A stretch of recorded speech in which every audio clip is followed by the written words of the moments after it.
So that makes it a three-way tie at 2-2 for third place in the district, and it just kind of puts you farther away from the top two, Bixby and Westmore at 4-0. So we need to pick up this win and stay in contention and to give ourselves a chance to make something happen. And we don't want to drop this to the Lions tonight and drop down to 2-2 along with some other teams. No, we do not. This is a very important game for the Trojans. By the way, it is homecoming, and some of the players are part of the homecoming court. Saw Jeff Emmons as one of them. I think Jet Kalmas as well tonight, and maybe Sam Stone. And Bryn Stoner, part of the homecoming royalty tonight, the younger sister of Dylan Stoner. So we'll get more into that a little bit later as we move along here on the pregame show and during the broadcast. Let's go down to Rob, find out what number is striking him coming into this game tonight. Well, you know how much I like to one-up Coach Fox, so I'm going to do just that. My number is going to be 3 tonight, fellas. That's because Jenks is 3-0 when scoring first this season and 0-3 when giving up the first score. So those early starts have really been kind of a predictor of how the game is going to go. You know, they got behind early against Santa Fe, got behind early at Owasso, got behind against Westmore. And when you have to play catch-up and you allow these teams to get a foothold, it can be challenging to claw back. And the games they've won, they've not only started fast, but the Trojans have really jumped out early. Not just scored first, but started well, started quickly. Let's see if they can seize control of this game right off the top and keep it. Well, let's hope so. Certainly, that is, as you mentioned, 3-0 when scoring first, and that has been a real sign. Not only that, but getting turnovers, especially in the first quarter. Coach Fox has led to some really good things. This team with a turnover ratio this year at plus 11. Well, yeah, and I mean, I was talking to Coach Riggs about exactly what Rob was talking about earlier, and Rob says he hates to one-up me, but we know better than that. So, but talking to Coach Riggs and just said, hey, you guys do get off to a quick start like at Enid and Norman North, and so I asked him, I said, you want me to call transportation, see if we can hook up a couple buses? Y'all drive around town for a couple hours, come back and play the game. But it'll be important tonight, and you know, there's a lot of distractions and other things that happen with homecoming, but I think these guys are going to come out and play tonight. I couldn't agree more. This is the 8th meeting between the two schools. Jenks has won all previous 7 meetings. 6 of the 7 have been in postseason. Last year was the first time they'd ever met in the regular season, and they first met in 1996, in 97 and 98, 3 straight seasons in semifinals that you were involved in. Those were incredible games, and I can remember one. I think it would have been 1998, I guess. Sorry, I stuttered around there, but 96 and 98 were real close. Yeah, but we came out and threw a pick right before halftime, kind of let them back in, and we went into halftime, and I think Coach Trimble and Coach Gross, offensive coordinator, had some conversations, and I think Tag and Wes McCaleb, the offensive line coach, they decided, hey, we're going to just run the ball. We handed it to Luke Turner like 12 times in a row on one drive, and so John Turner's dad, longtime swim coach here, he sent down that we needed to get the IVs and Luke and keep him from cramping up. But no, those were some great games. We just kind of grounded out that third quarter, took back control of it. But those were some great Moorline teams. They had a lot of players like Corey Ivey and Matt Anderson ended up at OU and stuff. So very talented, a storied program as well. You know, hasn't been on the top of the heap, but have been contenders, and they think that this team has a chance to contend as well. This pregame show brought to you by Advanced Orthopedics of Oklahoma. Sports fans at heart, orthopedic experts from head to toe. You can find out more at AOOK.com. They're located at 81st and Lewis and have been longtime team doctors for the Jenks Trojans. And also, Who's Hot, Who's Not, brought to you by Innovative Air Pros, one of the sponsors through the Jenks Football Booster Club.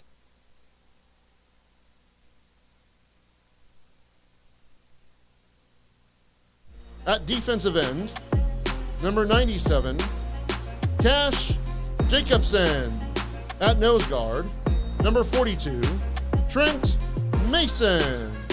At defensive end, number 31, Hudson Ball. At outside linebacker, number 15, Sam Stone.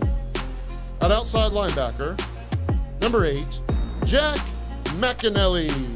At inside linebacker, number 5, Jace Hager. At the other inside linebacker, number 20, Jet Kalmus. At free safety, number 22, Samaj Stanford. At strong safety, number 4, Jackson Franklin. At cornerback, number 7, Elias Cooper. And the other cornerback tonight, number 11, Cooper Shockley. Ladies and gentlemen, the defensive starters for your Jenks Trojans. At left tackle, number 77, Dylan Lyle. At left guard, number 79, Asher Parrish. At center, number 61, Zach Cox. At right guard, number 58, Lucas Houston. At right tackle, number 55, Jack Wiltshire. At tight end, number 33, Kai Beatty. At wide receiver, number 23, Aiden Christensen. At wide receiver, number 7, Elias Cooper. At wide receiver, number 21, Corey Foreman. At running back, number 2, KD Jones. At quarterback, number 12, Owen Jones. Ladies and gentlemen, the starting offense for your Jenks Trojans.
Yes, sir. As our honorary captain, Sorry, I had everybody turned down. is the wife of Jenks defensive coordinator Adam No. and the mother of Jenks sophomore soccer player Addie Gaylor and Jenks fifth grader Pearson Gaylor. In December, Kinsey was diagnosed with triple-negative breast cancer, a rare and aggressive form of cancer. After a double mastectomy and 6 months of chemotherapy, Kinsey is currently finishing the last portion of radiation treatment. The Gaylor family would like to take this opportunity to thank Jenks football and the entire Jenks community for their continued support during this challenging time. The Jenks Trojans Football Booster Club is proud to present Mrs. Gaylor with a custom game ball signed by every player and coach on the Jenks varsity football team. Please join us in celebrating Mrs. Kinsey Gaylor.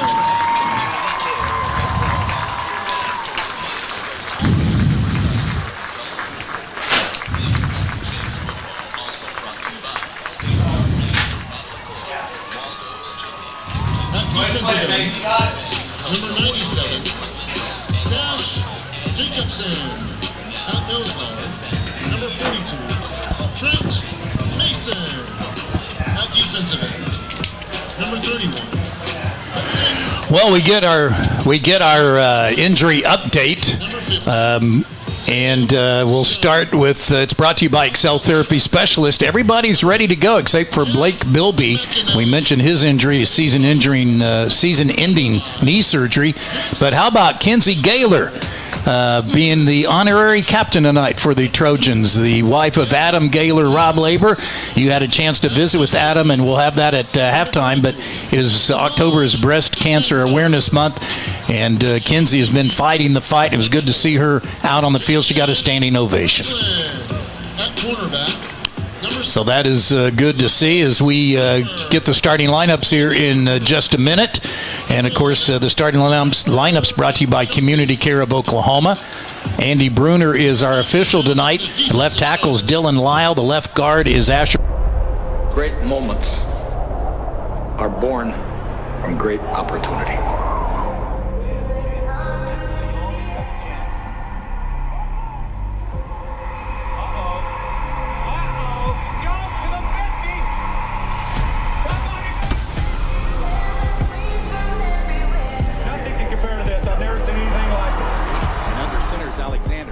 Tremont across the 10, 15, 20, up the middle, and he's over 40. Gets a great downfield, block crosses midfield, might go all the way. One man to beat to the 20, to the 10, to the 5. I think our team, we're going to be made up of toughness. Just being able to go through whatever comes our way and face it and take it on and just do it together as a team. This is our house. I was born a king. I was born to be a winner. I was born to be a champion. It ain't about how hard you hit. It's about how hard you can get hit and keep moving forward. How much you can take and keep moving forward. You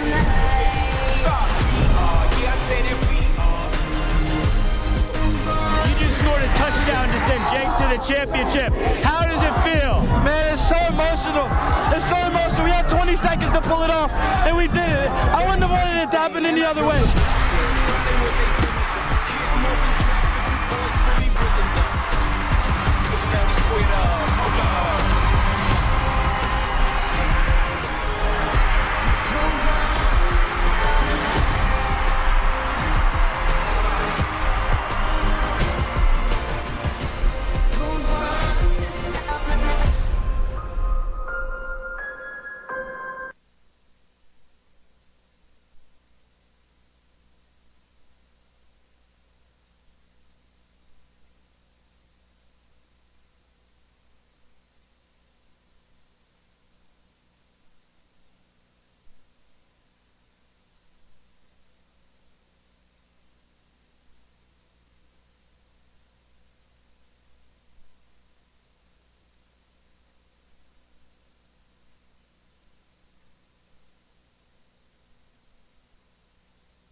That's the kind of season that Greg Bryant has had with the Moore Lions, who come out in their road uniforms, blue helmets, white jerseys, blue numerals, blue pants, and Jenks in their all-maroon uniforms. Jenks again won the toss deferred. Moore wants the football and wants to put the ball in their hands, the hands of their outstanding quarterback, 6'1", 180 junior Malachi Miller.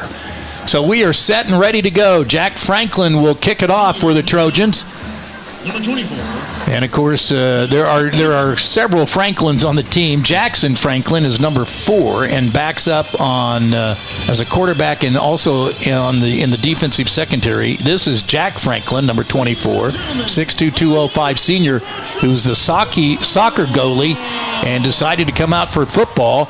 And he's been brilliant kicking the ball. And this one will sell halfway through the end zone and be a dead ball as Andy Bruner blows his whistle. He is the referee. Jimmy Williams, the linesman. Back judge Marcus Dolan. Umpire Tyler Montgomery.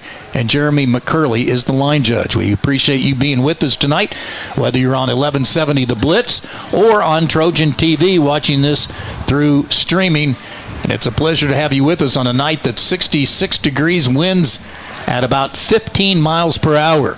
So it's going to be a windy night down there. We'll get Rob's thoughts on that after this first down play. First down from the 20-yard line. 3 receivers. One of them is C.J. Simon. He had 11 catches against the Trojans a year ago. But their quarterback from a year ago, Denver Wolf, who set great records against Jenks, graduated. So now it's Malachi Miller, and he runs it up the middle and gets stopped after a 2-yard gain. Is it as windy as it appears, Rob? No, down here on the field, really not as bad as it's felt, throughout the day today and yesterday. With some blockage from the stands. I would say maybe about 10 to 15 miles an hour down here on the field. Certainly can gust up higher, but outside the stadium with the flags in the corners and stuff, it looks a bit more breezy than that. Good deal. Supposed to get down, however, into the 50s before the end of the night. Here's a pass out in the flat, going to the right side in front of the Moore bench, caught up to the 25-yard line and out of bounds at the 26-yard line. They keep the clock going, though. Gain of 5. They're going to line up on the ball, not necessarily going to a hurry-up offense, but they're lined up on the ball, getting the play in from the sidelines. Got a lot of field to work with down closest to the press box here towards the Trojan sidelines as the ball's on the right hash. Far hash, it's 3rd and 4 for the quarterback Malachi Miller. Out of the shotgun with a running back next to him. He's back to pass. And he's throwing deep. He's got a man wide open, and he drops the ball at the 40-yard line. He had to turn completely around and couldn't hang on to it. Trojans catch a huge break right there because busting coverage, miscommunication between the safety on the far side and the corner on that side, and I don't see Shockley out there right now, so we may have Ace Gilliam over there right now, but they're going to get that straightened out on the sidelines for sure with Ace Gilliam, and I think that's Jack Franklin over there as well. Yeah, Jackson Franklin, number 4, who's playing more and more as the season goes along. Here's the punt, or the... Did they get it? They fake it and got a first down. My goodness. Faked me out. I think that was called all the way. He didn't even delay or act like he was going to kick it or anything. I mean, he just pretty much shot out of there along their sidelines as soon as he got the ball, and he got it by a yard. Was that the quarterback? No, they brought in I assume he's their punter. Injury update that Shockley is on the sidelines but not dressed out. So it's a first down from the 31-yard line. Shotgun snap, and we'll have a flag. It'll be procedure against the Moore Lions. Kind of looked like they were setting up a return because a wall return, so those defensive linemen on that punt return unit kind of took off down towards the hash, and should have been some people spying on the punter, and so the Lions must have seen something on film that they thought that would be a chance for them, and they did capitalize on it, but hopefully defense can stop it here. First down, 1st and 15 rather. Running play, handoff straight ahead to Cam Hayes, a senior. He's their leading rusher on the year, averaging 5.3 yards a carry and 96 yards a game. And he'll get the 5 yards back, so now it makes it 2nd down and 10 from 31. Jackson Franklin again coming up from his safety position to make that play.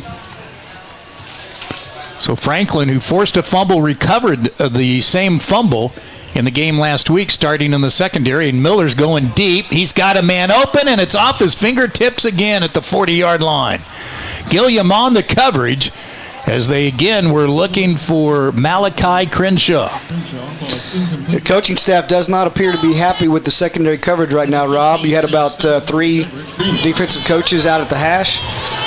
Yeah, I think that's an understatement. I think Adam Gaylor would be out field if they would allow it. But quick injury update too, guys. You mentioned Cooper Shockley, with his pads off. He is hurt and is not expected to play tonight. So it's going to be on Ace Gilliam and Jackson Franklin over there to kind of hold it down. 3rd down and 10 at the 31. They're taking advantage of it. Sam Stone drifts back in coverage as a safety. Here's a screen pass over the middle. Caught at the 35 and down at the 38-yard line. It'll be short of the 1st down, but a gain of 8 will make it 4th down and a long 2. I think they better watch the snap count trying to get the Trojans to jump here.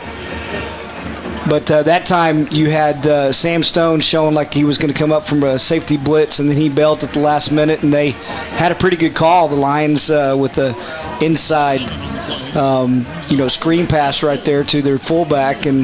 But fortunately, we had some pretty good coverage. So a gain of 7, 4th and 3. Here's the punt. This is a high kick that hits at the 40, gets a Jenks bounce, and bounces upfield at the 46-yard line before the Lions can down it. And so the Trojans will get great field position at their own 46-yard line, going left to right, and the far hash mark with the wind at their back. So, Rob, not necessarily the fast start by the defense, but a solid start, and you overcome a mistake, and you're still able to hold them, and then force a punt that gets great field position for the Trojans. Yeah, it's nice to be good. Never hurts to be a little bit lucky with some of those balls that were dropped by more receivers. But yeah, I like the gumption of Moore coming out here on the road and faking that punt early on, showing that they're not afraid or not intimidated. They're here to win, but nice job by the Jenks defense to be able to buckle down and shut down that screen short of the 1st down marker. So 9:15 remaining opening quarter. First possession of the game for the Trojans, and they try a sweep coming right. And K.D. Jones slips down for a yard loss. Actually, a yard loss from the 46 back to the 45. K.D. was showing that fake reverse to AC as AC headed to the wide side of the field. And I think that motion of faking the reverse with KD kind of led to him slipping down a little bit and a yard loss.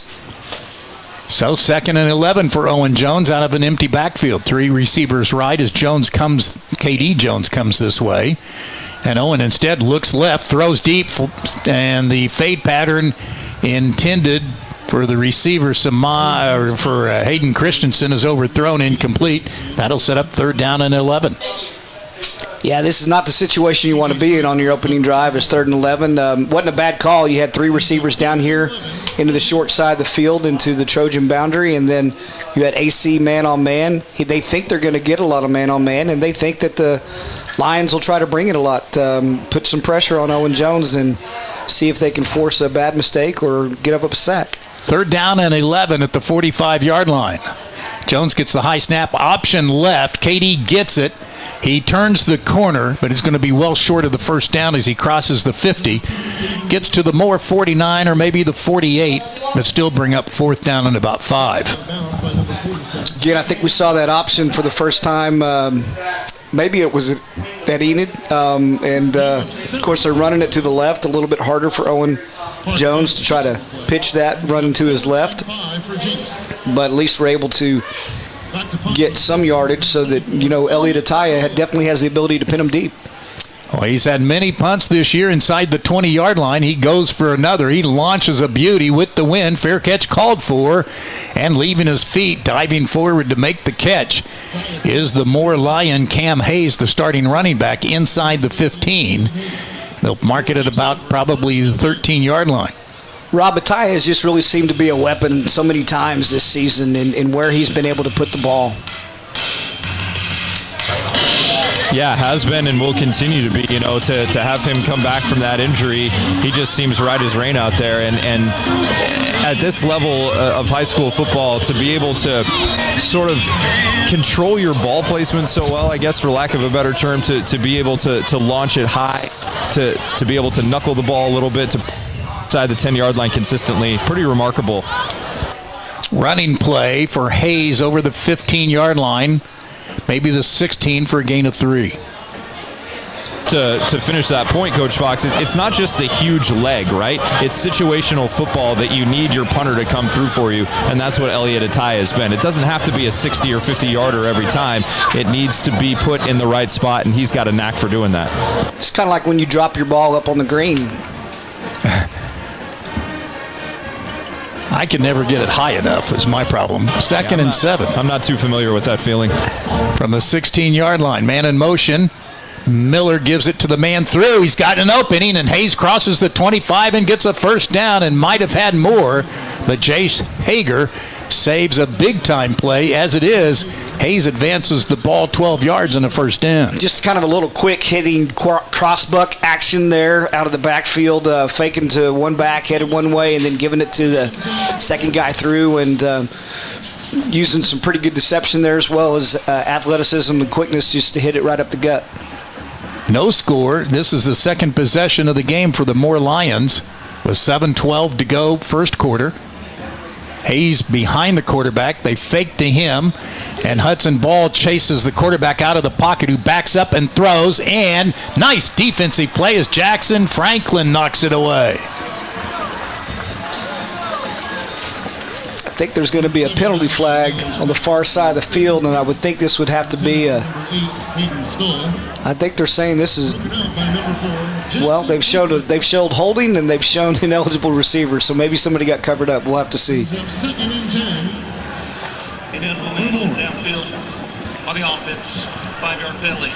Five-yard penalty for an eligible receiver downfield. That used to be a major penalty and a loss of down back in the day, didn't it, Coach? Yeah, it was a loss of down, and I can't remember when that got changed. Can't either.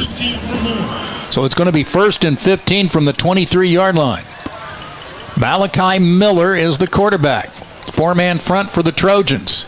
Here they come, running play, looking for a hole, and not much. He got eaten up at the line of scrimmage. Nice defensive play by the Trojans. I think it might have been Hager again, caught him at the 25, a gain of 2. The Lions really want to establish that running game early. They know they can air it out, and they're going to air it out several times tonight. They just don't want to be in a situation where they have to complete all of them. And fortunately for the Trojans so far, even when they've had guys open, they haven't completed it. So stopping those first down runs, even in long yardage, is really helping us out. 2nd down and 13 from the 25-yard line. Bigsby already ahead of BA 21-0 in the first quarter. Here's a pass on a fade, and it's overthrown. Looking for their top receiver. That is C.J. Simon. I think he was actually trying to get inside, and Ace Gilliam over there doing a nice job of having him bracketed to the sidelines. You can see K.D. Jones come in at a corner position now. As an extra DB, they're taking Cash Jacobson out of the game, but actually that was Elias Cooper over there who had him bracketed. I think the receiver was trying to come back inside for the ball. Just because of Elias's great coverage, he wasn't able to make a break back inside. So it's 3rd and 13 from the Moore 25-yard line. Back go the Lions. Quarterback scrambling out, comes this way, gets to the numbers, gets toward the sideline, gets up to the 30, and gets run out of bounds, well short of the first down. Yeah, the Trojans took out a defensive lineman there, and they brought in an extra defensive back and did a nice job of coverage. The pocket kind of opened up a little bit because we had a 3-man rush, but their pursuit's pretty steady right there, and they're able to bring him down short of the line to gain. So it's at the 29-yard line, a gain of 4, and back to punt. He gets the snap. He goes right with it. It's a rugby-style kick taken by Samaj Stanford. 35-yard line coming right. Gets by a tackle, gets a great block to the 50, to the 40, and out of bounds, and they're going to call Elias Cooper for a blindside block. Now, right? No? I think they got Jet Kalmus. Okay. Jet was the one that got there first. They may end up calling both of them. I saw Jet coming across the field, and my mind was saying, no, Jet, no. He's trying to help him make a play, but he definitely just didn't get his head in front, and there was no need to really do that because Samaj was already around him before Jet was able to get there. One of those hustle plays, and Jet's certainly doing what he can to contribute, but in retrospect, when Jet sees that on film, he's going to recognize, man, I should have let that one go. 5:26 to go first quarter, no score. This will be the Trojans' second possession of the game. Union, without their quarterback, Shaker Reisig, broke his collarbone last week. He's out at least 4 to 6 weeks is the word we hear. And Union at home leading Mustang 14-7. Edmond Santa Fe leading at Norman 14-6. Owen Jones gets the snap, hands off KD, busted up the middle to the 40, 42-yard line, a gain of 8. Yeah, that's what we're going to need to see. Yeah, unfortunately, Shaker, had that injury. I think they were up quite a bit when that took place, and he was diving into the end zone to score another touchdown. And so I hate to see him injured, but it'll be interesting to see what happens when they use a new quarterback. And KD Jones right there does a nice job of finally getting some running room, some daylight up in the middle. Brings up a very, very nice second and short. Just opens up your playbook a lot. 2nd and 1, 3 receivers to the left, 1 to the right. And now Kai Beatty, one of the receivers left, goes in as a fullback or H-back. Handoff. Jones trying to go to the weak side. He gets slung down for no gain by Hayden Stahl, an outstanding linebacker, a junior. So it'll be 3rd down and 1. Yeah, I thought he actually got up. I mean, if you looked at me, Rob, that ball was touching the yard line. I thought he got a little bit farther than that, but he definitely got slung down. Well, hard to tell from my vantage point down the field if he made the line to gain. What I saw was his head snap to the side. Really thought down here that he got his face mask grabbed as he hit the line of scrimmage.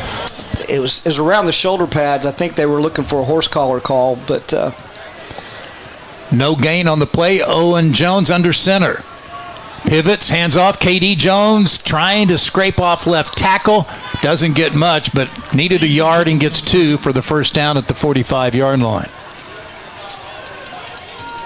Tackle by number 3, Maverick Gardner. 2 good running plays, one on short yardage, one on first down. And again, we're going to have to be able to run the ball effectively tonight, especially in the middle against big number 77 for the Lions. And we'll talk about him later on in the matchup with Zach Cox, but it looks like a timeout right now. So we'll take a break with 3:42 to go first quarter. No score. Jenks has the football. This is Jenks Trojan football on the Blitz 1170. First short time of the half.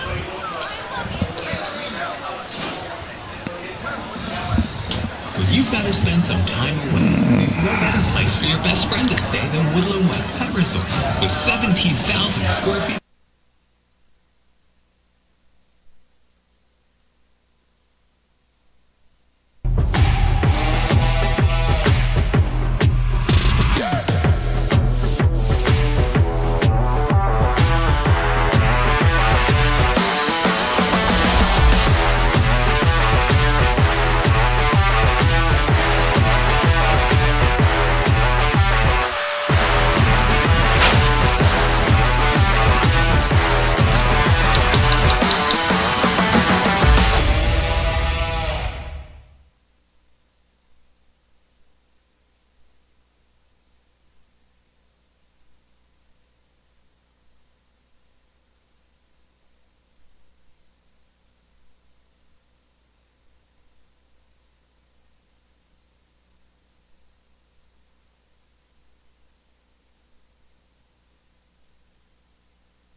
More line defense. They have given up lots of points, but they still consider themselves to be a very physical team.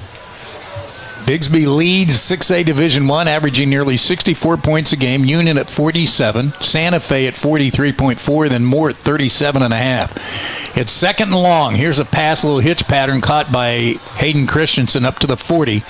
That's good for 4 yards and sets up third down and 15. So on that last play on that sack, Owen was kind of rolling out on a bootleg again to his left after a play fake, and just about the time he got his head turned around, he really had 2 more lines to kind of evade. He pulled up short to get away from one, but then Stoll just came and just drove him into the ground. A lot of games were played last night. We'll run down some of those scores. Here's third and long, and Jones throws the post pattern, and it's over the head of Elias Cooper down at the 25, down to the 20-yard line. He had a step on the defender, but the pass was a little too long. Such a hard ball to track down. Elias Cooper is coming across the seam right there, and again, more lines are going to bring pressure, and they're going to give you man-to-man coverage, and Elias had him beat. Had ran past this guy as an inside receiver, but the ball trajectory kind of came over the top of his head, so it's hard for him to find it and track it down. Here's the punt by Ataya. Hits at the 25, away from the return man. Rolls inside the 15 and downed by Stanford at the 14-yard line. So another nice punt from the 40-yard line down to the Moore 14-yard line, and that's good for 46 yards. Hey guys, seeing a little bit of the inconsistency that we've seen from Owen Jones this season from time to time. You know, last week against Norman North, it just seemed like it clicked right off the bat that those deep balls were falling right into place, right into receivers' hands, and just been a little bit off so far here in this first quarter. A little bit of a sluggish start from this Jenks offense. They now mark it at the 15-yard line. And on first down, Miller throws a screen out to the receiver, caught at the 15 up to the 20, 21-yard line. Sam Stone makes the tackle on number 5, C.J. Simon. He's got 2 lead blockers out there for him on the edge as he gets that quick outside screen, and Sam does a nice job of navigating there, but they get a big first down pickup, and these guys are not afraid to air the ball out, so on second and short, wouldn't be surprised to see something down the field. 8-yard catch for Simon. Second and 2. Moore at their own 23-yard line. Shotgun snap, handoff Cam Hayes. He bangs it forward.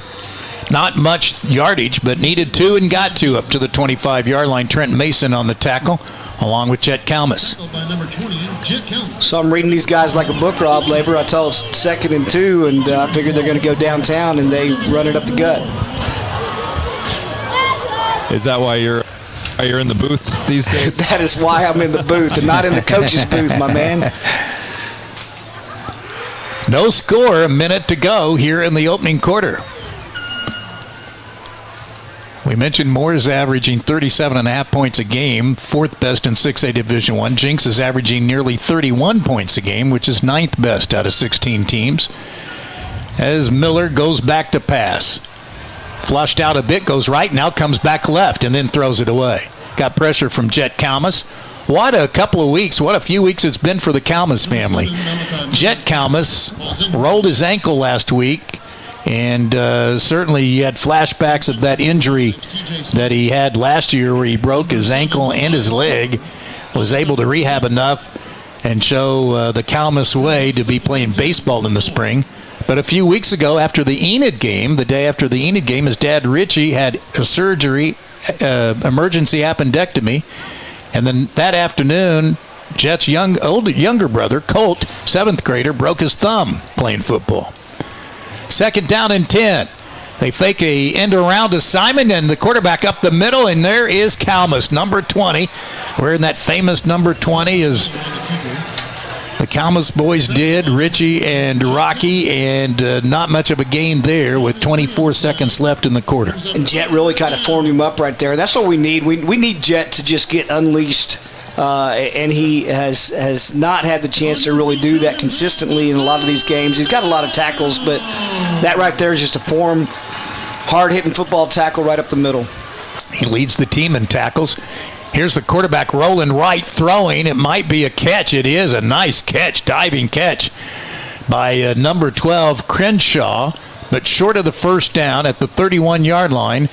We'll make it 4th down and 4 when we come back. After one period of play from Allan Trimble Stadium, homecoming 2023 finds the Trojans and the Moore Lions scoreless as we head to the second quarter on 1170 The Blitz. Ladies and gentlemen, that's the end of the first quarter. With your score, Jenks 0, Moore 0.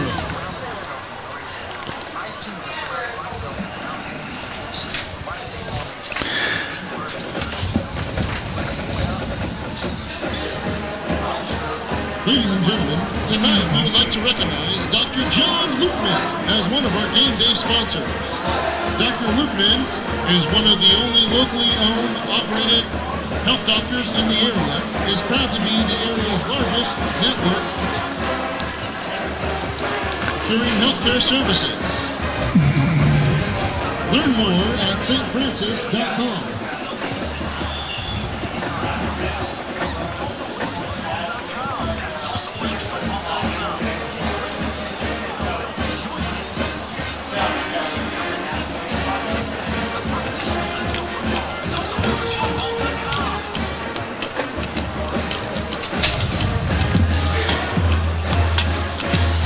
Trojan football brought to you by Yale Cleaners. Several locations throughout the metro area. They're the good guys that wear the white hats. Go to YaleCleaners.com. Find out how you can be a rewards member. Stop by there today. Stop by there today at my location in Midtown. Well, here are the stats after the first quarter. No score. Right now, 23 yards passing and 34 yards rushing. So 57 total yards, or 47 total yards. I'm sorry, 57 total yards for Moore in that first quarter. And they have the ball facing 4th down and 4 at their own 31-yard line, and they're back for their third punt. The snap and the kick is away, and it is caught by Stanford at the 35. Gets by one man going right, and then comes left. Great stiff arm up to the 45, and then grabbed by the collar and spun out of bounds by Aiden Stahl. Yeah, the coaching staff not happy because that's the second time that Stahl has done something like that to somebody on our sidelines, and he is really not concerned about it. He and Hudson Ball had a brief conversation. So 13 seconds into the quarter, and the Trojans have good field position again at their own 47-yard line after the 7-yard return by Stanford, who's averaging nearly 9 yards a punt return. He's going to break one sometime. Well, here come the Trojans. They've had 2 possessions. They've netted 1 first down.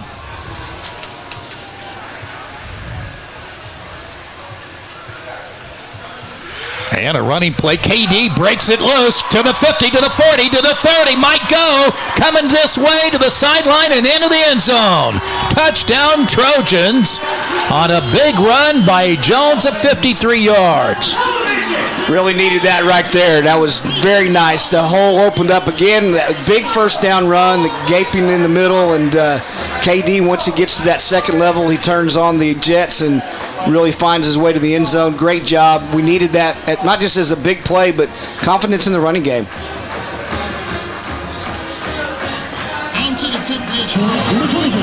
A nice job by that offensive line up front to open a gaping hole, and I don't know that Caden Jones was touched on his way to the end zone. That's what this offense needed to start the second quarter after a pretty underwhelming start to this football game.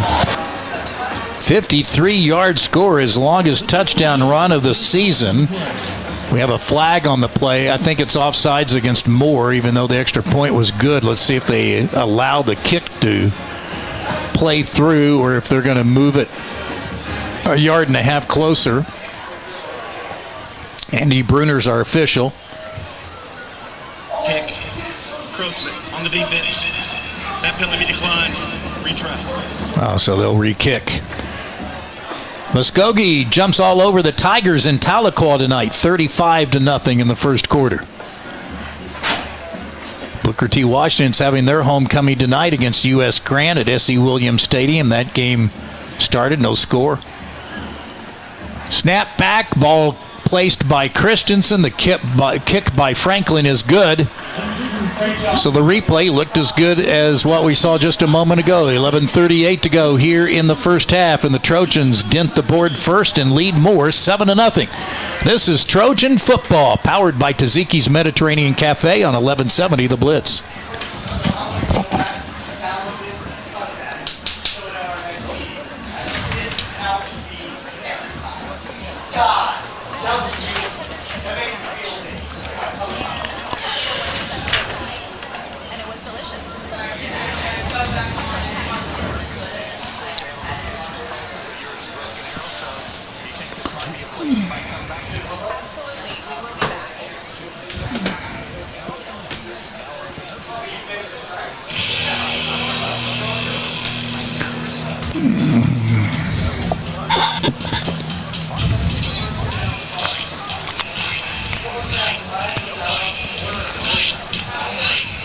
Hey, Preston, how many commercials do we have? How many 1-minute commercials do we have left before a 2-minute commercial?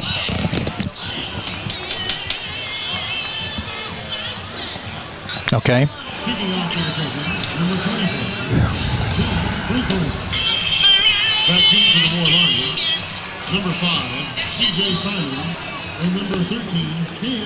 Jack Franklin to kick off against a wind at about 15 miles per hour. This will be returnable.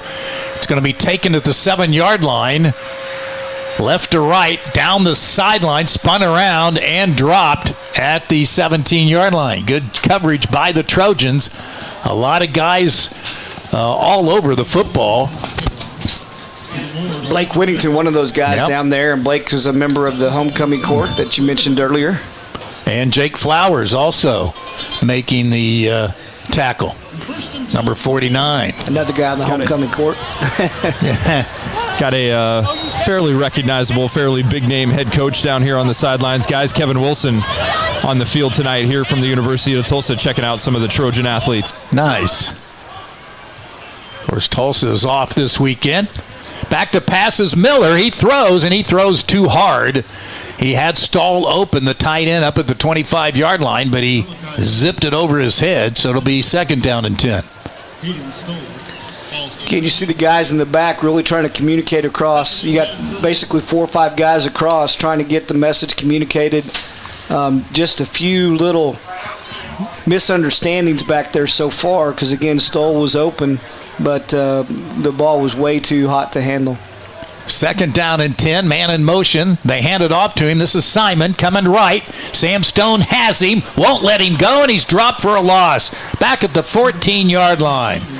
Stone, who made a great interception last week in an all-state play, made another one here. Huge play right there. He makes the running back make a decision. Is he going to try to break around outside him or cut it up inside? And he sets the edge really well. And then not only when the running back makes his decision to try to bounce outside, is he right there. He gets some help from Samaj, but he also is trying to strip the ball. He's ready to get another turnover down there. He didn't take the fake inside or go outside. He just stayed his ground, and Simon had nowhere to go. No gain on the play. 3rd down and long. Quarterback's going to run. He gets up to the 30. Hager has him, and he gets polished off by Hudson Ball at the 24-yard line. That'll be a gain of at the 19-yard line. That'll be a gain of 2, and it'll bring up 4th down. I don't know about you, Coach Fox, but so far tonight, what stood out to me about the Jenks defense and this good start that they're off to is just the pursuit of the ball carrier. They've been quick. They've been flying to the football, and when they get there, they're making sure tackles. Well, Hager was the guy that Simon saw, and Hudson Ball was the guy that he did not see, and it was a really nice job right there. Here is the punt. It's a good one. Stanford has it back to the 34-yard line. Coming left, splits the defenders, and now gets tackled at the 38-yard line. So with the wind, a 47-yard kick. Be interesting to see. The last 2 drives have had really good success with a hard-hitting run play right up the middle. Of course, we talked about Zach Cox. I think he's going to be one of the keys of the game tonight. You know, he's a junior playing center at about 277 pounds, but he's facing a big guy that plays nose guard right across from him from Moore, weighing in at about 320 pounds. So keep an eye on that. Owen Jones, the quarterback. Keep an eye on Caden Jones. He almost broke another one. He scoots up to the 45-yard line. That's a gain of 6. So Moore's best lineman, number 77, interior lineman on defense. He will play a little bit of offense if he needs to. Kai Campbell, listed at 6'1", 320 pounds. Wow. So that's a guy that's hard for Zach to move around, but if we're getting success and moving him, it's going to really show up in our running game tonight.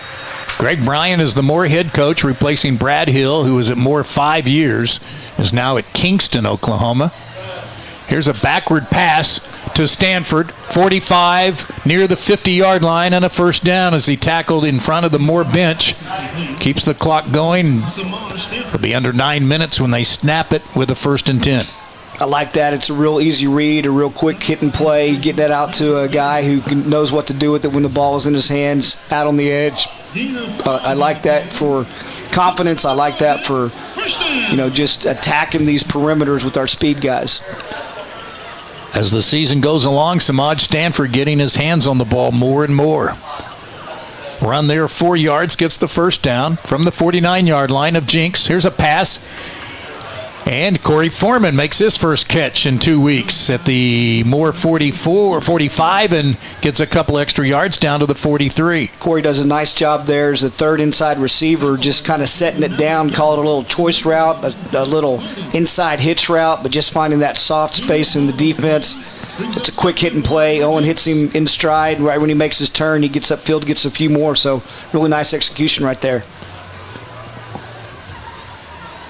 2 of 4 passing now for Owen Jones. We see what they do on 2nd and 1. They go deep. They keep passing. They're going to run the ball. Owen back. Empty backfield. Sets up the screen. Caught. First down to the 40. 35-30 to Christensen to the 20. Blockers out in front. Gets inside the 10 and tackled at the 6-yard line where it'll be 1st and goal.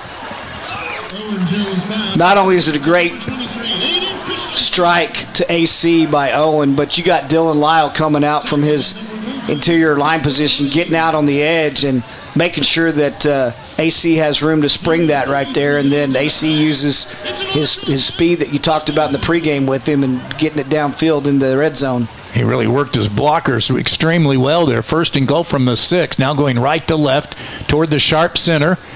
At the near hash mark, Simeon Gilkey in at quarterback in the running quarterback game, and a flag down before the snap. Dead ball. On the offense. Rob, I didn't see who moved. No, I didn't see any obvious movement either, but the side judge sure did. He had that flag coming out of a holster really fast there. I want to give a quick shout out to Zach Cox on that Aiden Christensen play. You don't think these linemen are fleet of foot? Dude can scoot. He was ahead of his receiver all the way down the field. Nice. 2nd and goal from the 11 now. End around to Christensen. He has blockers in front, including KD Jones. He gets to the 5 and he steps in from the 2. Put it on the board. Touchdown Trojans. What a beautiful play. You had Corwin out there. You had Kai Beatty out there getting him to the edge, and he does an outstanding job, again, of showing that patience. He said he liked to have the ball in his hands, and he's making us believe it and understand why tonight. Nice job. Of course, now he's got to get the gloves off so he can get ready to get the snap. Right. 59, Braxton Hart, a linebacker, is a sophomore. He's been the deep snapper now the last few games. Christensen, as Coach Fox alluded to, is the holder. So he kneels down at the 10, and left-footed Jack Franklin takes a high snap. Christensen gets it down, and the kick is good. Jack Franklin has not missed an extra point all season. He's 24 of 24, and we have a break in the action. 7:18 to go first half. Jenks 14, Moore nothing. On the Blitz, 1170.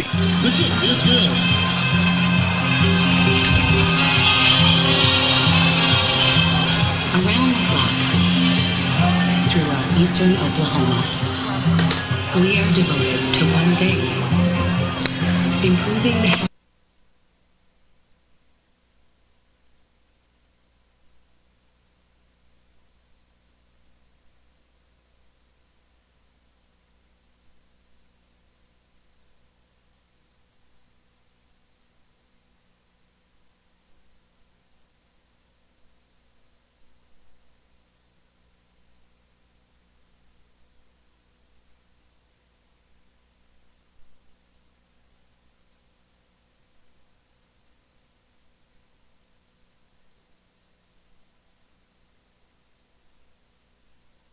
think it is? Okay, there's 2. Okay, cool. So we don't need another break then till... Okay.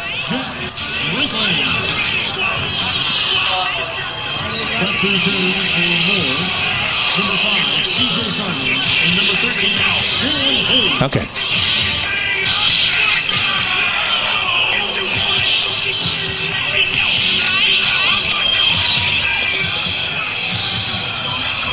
Okay. Okay.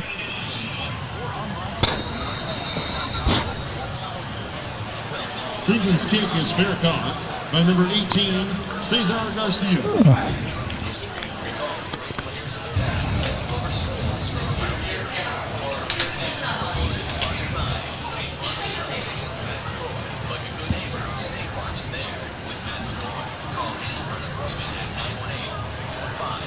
Ball is spotted at the 27-yard line. Preston Gooding's ready to get home, man. He's already got the halftime open ready. I'm ready as well. 1st and 10 as the kickoff is taken by Moore at the 27-yard line. It's all good. Here we go. Handoff Miller, especially with Jenks leading 14-0 now. And Cam Hayes gets up to the 31-yard line, a gain of 4. Number 13, Cam Hayes on the carry. Kalmus on the tackle. Jim Kalmus. Gain of 4. 2nd and 6 for Moore.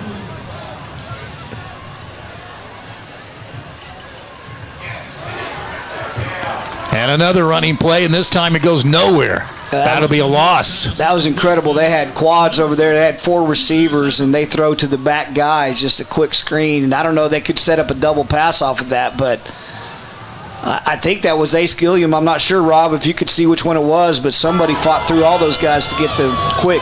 Yeah, it was definitely Ace Gilliam. I mean, just an incredible job of muscling his way through that block as he was sort of fighting off the blocker with one arm and wrapping up the ball carrier with the other arm. Good stuff on the corner from Ace Gilliam. So a loss of 5 makes it 3rd down and 11 from the 26-yard line. Back to pass Miller. Throws, and he's got a man in the seam, but it's incomplete. They'll go back to that play again. Oh, and Elias Cooper is so upset, guys. He just had one go right through the breadbasket and hit the turf. I think that one hit him in the center of the 7 on his chest. Yeah. Probably a lot of traffic in front of him, kind of guys blurs in front of him, crossing his face, but he's giving himself a punishment here, doing some push-ups before the snap on the punt. Cam Hayes, the intended receiver. Here is the kick coming from Liam Evans. He's one of the best in the state as a kicker, and this shanks off his right ankle. Not good. It hits at the 47, rolls across the 50, gets a decent roll, down to the 45 and down to the 41-yard line. So it doesn't end up too bad. A 33-yard kick, but earlier in this game he had a 16-yard punt. Way to put the mush on him there, Don. Thank you. Right on cue. One of the best kickers in the state. Just an absolute wobbler toward the sideline. Well, I think wind is picking up down here, guys. Really gusting, a lot stronger than it was earlier in the game. I think part of that, though, is he's used that rugby style the last few times, and that time he just tried to do it, in regular punt formation, and I think maybe that threw off his motion a little bit. Trojans midway through this second quarter leading 14-0. Here's a quick pass to Stanford, and it's knocked away by Maverick, or by number 2. And the program lists it Corey Dean, but yeah, that is Corey Dean, a senior defensive back. Line of scrimmage, the 41-yard line, so it is 2nd down and 10. Rob, since you mentioned those push-ups that Elias was making himself do, that gave me flashbacks to one of your favorite movies, Major League, and Willie Mays Hayes when he wouldn't ground out that ball.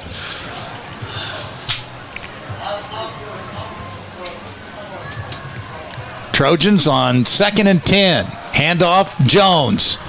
Coming up the middle, 45, 47-yard line, a gain of 6 to second, 3rd down, set up 3rd down and 3. Trojan football brought to you by Taziki's Mediterranean Cafe. Eat healthy, never leave hungry. 2 locations, Cherry Street and 71st and Yale. Their grilled salmon, man, if you like salmon, their grilled salmon's about as good as it gets. Just saying. Arvest donates $1 for every point scored this season for the Trojans. With 14 tonight, that totaled just over $200. Money donated to the Trimble Strong Foundation. Here on 3rd and short, handoff K.D. Jones. He stopped a yard shy of the first down, but somehow Eric Fox battles his way to the first down marker and gets the first down by another yard. And there's a lot of bodies underneath there that are trying to get up, and they're all more Lion bodies that KD has just run through right there. I think Wiltshire gave him a little bit of push, but it wasn't the Jalen Hurts Philadelphia Eagles push. It was legit. Was indeed. 1st and 10 at the Moore 48-yard line after a 5-yard gain. Trojans leading 14-0, right to left near hash mark. Just under 5 to play. Jones going deep, diving long distance, and it's over the head of Christensen down at the Moore 20-yard line. Jones's pass. Again, right up that hash, AC was trying to kind of work a little bit more to the middle of the field, and Owen put it a little bit towards the sidelines, and Owen was fighting man coverage right there, AC was fighting man coverage right there, trying to get his eyes back to the outside and his body out there to have a chance on it. But I do think that wind that Rob is talking about is starting to swirl a little bit, make it harder for those receptions. And that's why I like some of the shorter, more intermediate passes that they threw on the last drive and that they've attempted early in this drive. 2nd down and 10 at the Moore 48. Play action, they throw the wheel route down for KD, and he grabs it at the 10 to the 5, and he wrestles his way into the end zone against the defender. That's a big-time play from Caden Jones, up 48 yards and a Trojan TD.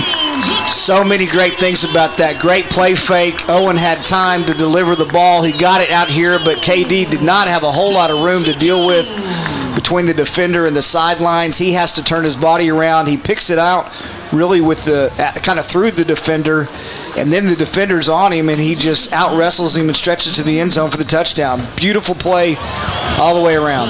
And I mean, the coverage really wasn't bad. I mean, maybe he had half a step, but had to turn his body around, go up and get that ball, elevate over the defender to take it, and then to have the balance and the athleticism to land on his feet and then just absolutely bully his way into the end zone. Like you said, Coach, just an incredible amount of incredible things going on all in one play for Caden Jones. So with 4:34 to go here in the first half, it's Jenks 21 and Moore nothing. October is Breast Cancer Awareness Month. The Trojans are spackled in the pink to certainly honor Kinsey Gaylor, the head coach of the defensive coordinator, who will be Rob Labor's guest at halftime.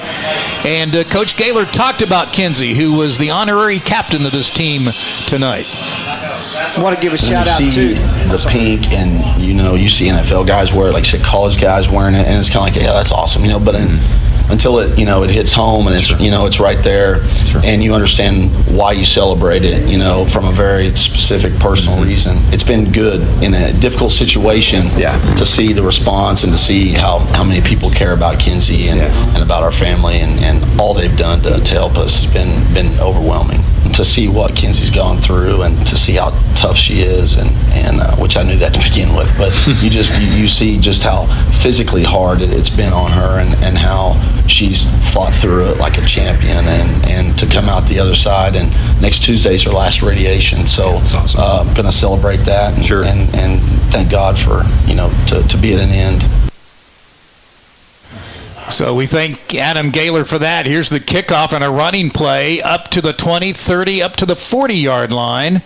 And Moore has great field position starting at the 42. Go ahead, Eric Fox. Sorry, I didn't mean to talk over Coach Gaylor right there, but another phenomenal person that's part of the Trojan family, world language teacher, Jennifer Brown. She's also an avid teacher. She's faced a battle, and she's just, giving it her all and still in it all the way for the kids. So many of us have been affected in one way or another by breast cancer. Really great to spotlight that tonight and salute and celebrate those who've battled it courageously. And Kinsey Gaylor and Jennifer Brown, definitely two of those warriors.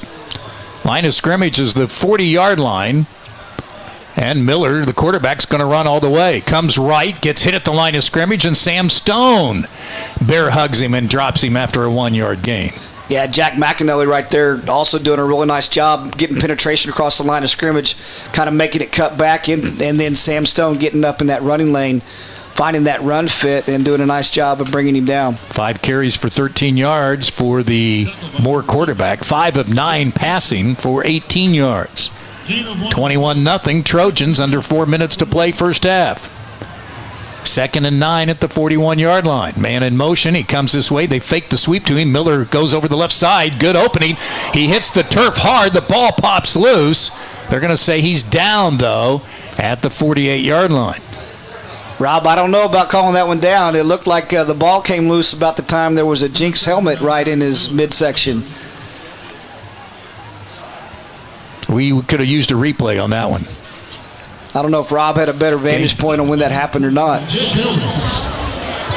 I agree with you, Coach Fox. I thought that was a little premature to call him down so quickly. I thought maybe that ball was starting to come out before the knee was down.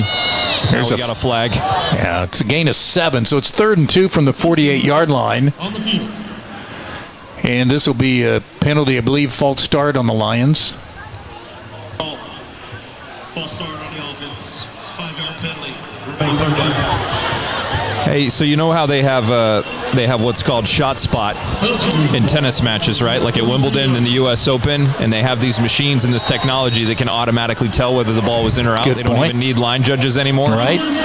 Coach Fox needs to develop some sort of replay system for high school football stadiums. Just set up some cameras, have it all tied together. He knows the technology better than I do, but we need some automatic replay here at the high school level, guys. I like that. Malachi Miller with a tunnel screen, but the screen is to the lower part of number 12, Malachi Crenshaw. He would have been better off not catching it. As it is, he catches it, and then his knee hits the ground, and that's a loss of a couple of yards, 3 yards actually. I appreciate Rob trying to set up and captivate my entrepreneurial spirit there, but they don't really need replay. If just officials would just tune into the broadcast, I will tell them everything they need to know. I have no counterpoint for that. That's just an airtight argument. Loss of 3. Here's another punt. This one's a good one by Evans. He sends Stanford back inside the 25, gets to the 23, shakes off a tackle, and gets up to the 29-yard line. Samaj Stanford is, he might be a 14-year-old freshman, Coach Fox, but he's getting better every week and getting more comfortable and getting more confidence and realizing he can play at this level at 14 years old. Well, and there's a lot of guys that early on in the season we just knew needed some game time and some game reps, and even some of our older guys. We've talked several times tonight about Jet Kalmus, but as a senior leader, he's still got his junior season cut short. So I like the way this team is developing. Defense is playing really, really well tonight. We get the ball to open the second half, but there's 2:24 right here, and I'd love to get some more points on the board. Well, I think that's something they're going to work on here with the 2-minute offense at their own 29-yard line. Under center's Jones. Hands off. KD Jones breaks it to the outside, gets to the 30, 35, and out of bounds. At they're going to mark it at the 37-yard line. It'll bring up 2nd down and 2. You talk about Samaj Stanford, guys, and for all of his physical gifts, I think one of the things that's impressed the coaches a lot is just his mindset and his mentality. Talking to Coach Gaylor this week, he said in that Owasso game when he kind of struggled a few plays in the secondary, he came to the sideline and said, "Coach, I'm good. I hope they throw at me again." It's just that kind of mindset for this young guy. That's good. And, of course, Coach Gaylor will talk about this defense growing up. Screen pass to Kai Beatty to the 40. First down to the 50. Down to the 40. Down the hash mark. And inside the 30. He drives defenders down to the Moore 26-yard line. Kai is a guy that we saw getting involved in the offense a little bit last year, and he's does a tremendous job as a blocking back or an H-back. And right there, we've talked about how our screen game just had a hard time developing. That was a beautiful play, great execution. And then Kai shows what an athlete he is with the ball in his hand as well. 34-yard gain or 37-yard gain from the Jenks 37 to the Moore 26. Owen Jones has completed 3 passes in a row. He steps up, he throws deep, he throws into the end zone, and this one's picked off at the goal line. He underthrew that one as he had receiver open in the end zone, but underthrew that one, and that's the first turnover by the Trojans in 4 games. Corey Dean on the interception at the end zone. Just some misunderstanding right there. Owen was waiting for something to break, and Coach Calabrese's talking to the receiver a little bit. Obviously, Owen is thinking that the receiver's going to be in a different place. The receiver was behind the defense, but Owen, throwing the ball shorter, must have thought either that he was coming back to the ball, or Coach is talking about him, hey, when you see that ball underthrown, you got to go up and try to make a play. But yeah, that's what it was coming off the field, talking to Grant Neuer there that, wants him to go get that ball, wants him to attack that ball and help out his quarterback in that situation. Owen Jones, a victim of the wind too, guys. That ball really got up in the air and started to wobble and really got knocked down by this breeze down here. So Moore has it. And the quarterback trying to run. He gets slammed down by Trent Mason, the nose tackle, hard at the 21-yard line, a gain of 1. That looks like a nice suplex in Greco-Roman wrestling right there. Trent Mason does a great job, and the Trojans are going to call a time. Excuse me, first they signal Trojans, but then they change it to the Lions taking a timeout. So 2nd and 9 at the Moore 21-yard line. Other scores to pass along. Santa Fe had a 21, I think it was it 21-0 lead over Norman. It's now 28-26 at halftime. That would be a huge upset if Norman can come from behind and win that one. Bigsby's leading at Broken Arrow 37-0 at halftime. Owasso at home leading UConn 27-7 in the second quarter. Union without Shaker Rising, but having no trouble at home against Mustang 24-7 at intermission. 2 games from last night, and both involving the Jenks District. Norman North beat Southmoore as expected, 43-14, and Westmoore at home beat Enid 42-20. Next Friday afternoon, we have a game in Moore against Southmoore, so mark that one down. That is a rare Friday afternoon, 1 o'clock regular season game. Couldn't be happier. Is fall break next week, right? It better be, since we got a 1:30 game where Rob Labor's going to have to take a lot of phone calls for absent kids. No, I'm pretty sure fall breaks next week. Can confirm. Don't try changing that on me now, Don. And I would assume that's why the game at Moore is at 1 o'clock, because Moore schools are on fall break. 2nd and 9. Here's a pass over the middle, post pattern, and it's almost caught. And then Jace Hager comes from Sam Stone comes from nowhere and hits the receiver and knocks it away from Malachi Crenshaw.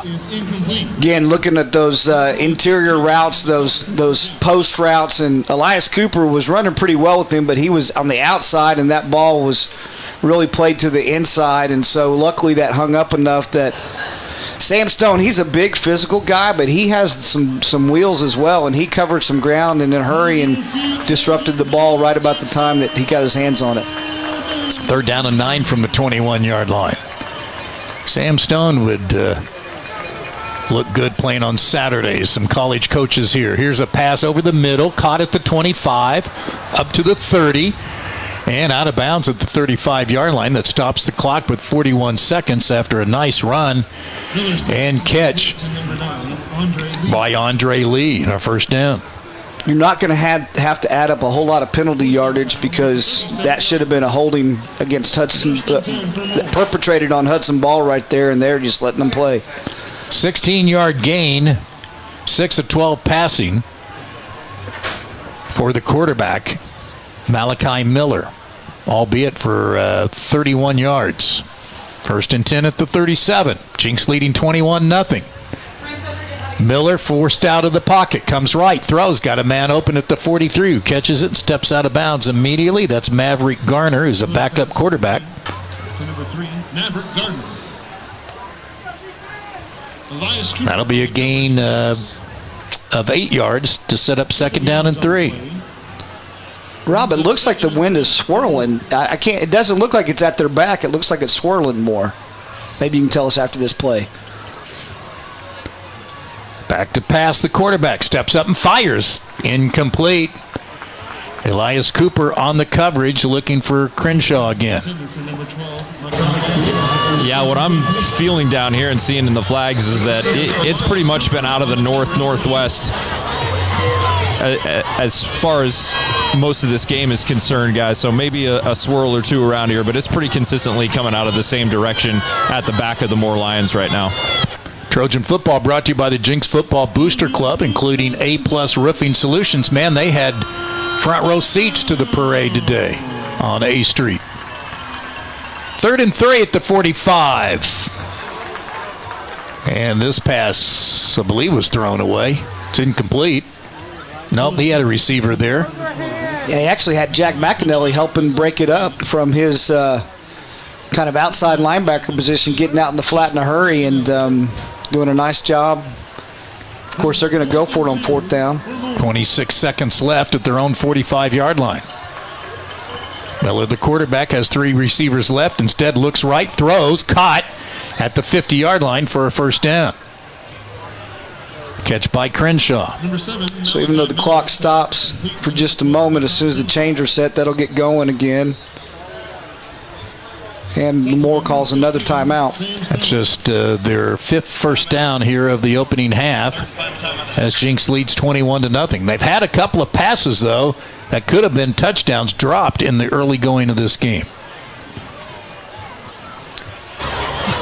Yeah, I was going to say earlier in this drive, Don, I feel like there have been plays that have been there for the taking for these Moore receivers tonight. We saw it in the first quarter. We've seen a couple here, some drops, some balls that have hit them in the hands or been catchable balls that they have not been able to come up with. And yeah, I think their quarterback's doing a nice job of avoiding some pressure and being able to find guys that have been a little bit open downfield, just haven't quite been able to make that connection. I mean, they are talented receivers. He's a talented quarterback. He's got an arm, and in those regards, they're very similar to the Westmore Jaguars that we saw here. Don't want to bring any mojo back from the Jaguars, but similar to those skill positions. But they have had a difficult time making that happen consistently, and then add to that the fact that the Trojans have really shut down the run game, so most of the passes have had to be deep balls and deep attempts, and they're just not as high a percentage of completion rate. Homecoming 2023, we will certainly tell you who the homecoming queen is at halftime. We'll also hear from Adam Gaylor, defensive coordinator, and Eric Fox goes around the campus. Here's the end around, and then the guy is going to fake the pass and then run. And Malachi Miller is actually the guy who set up right as a receiver. And then they lateraled to him as if it was an end around. Then he tried to pass and couldn't do it and runs out of bounds at the Jenks 38-yard line, a gain of 10.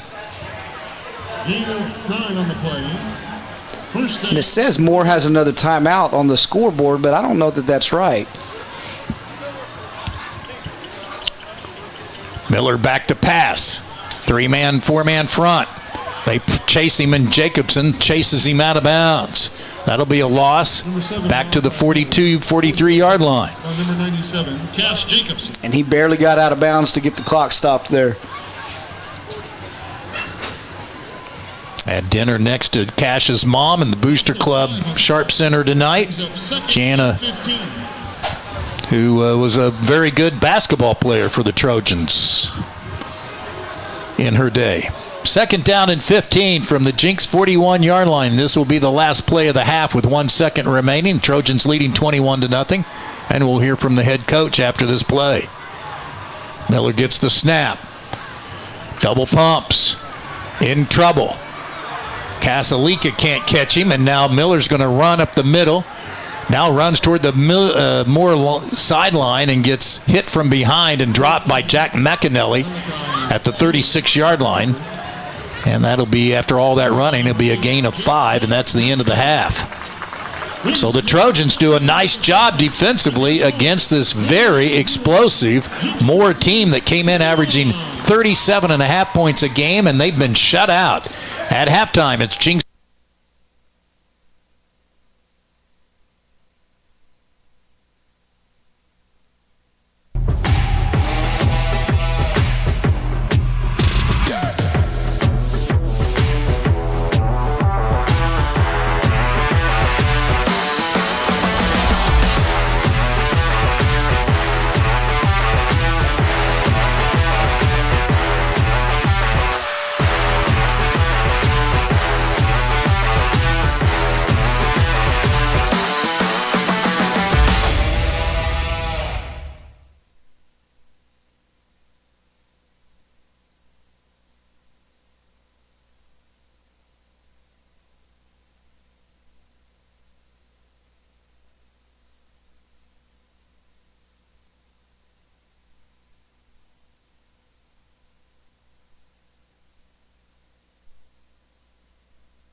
Give it up for your Jenks Varsity Baseball.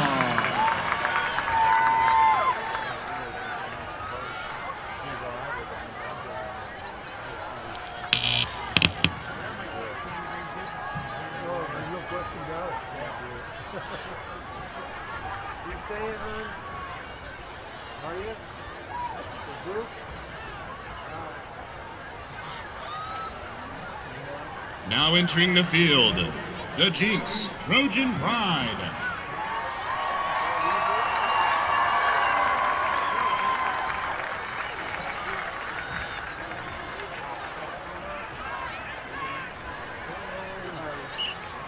The Trojan Pride is under the direction of Scott Hillick, Julie Cryer, Ryan Gartner, Mark Stevenson, Kenny Martin, Brad Jensen, Sam Silverman, and Jill Johnson. Color guard is under the direction of Andy Coggins, Braxton Gillespie, Alexis Rambo, and Amelia Cannon. Percussion instructional by Mark Stevenson, Kenny Martin, Noah Smith, and Foster Maddox. Additional staff includes Robert Saladen, Carol Chambers, Brett Kuhn, Jeremy Hunt, Colton Hines, Tykeem Rainey, Jamar Morrison, and Jeanette Richard.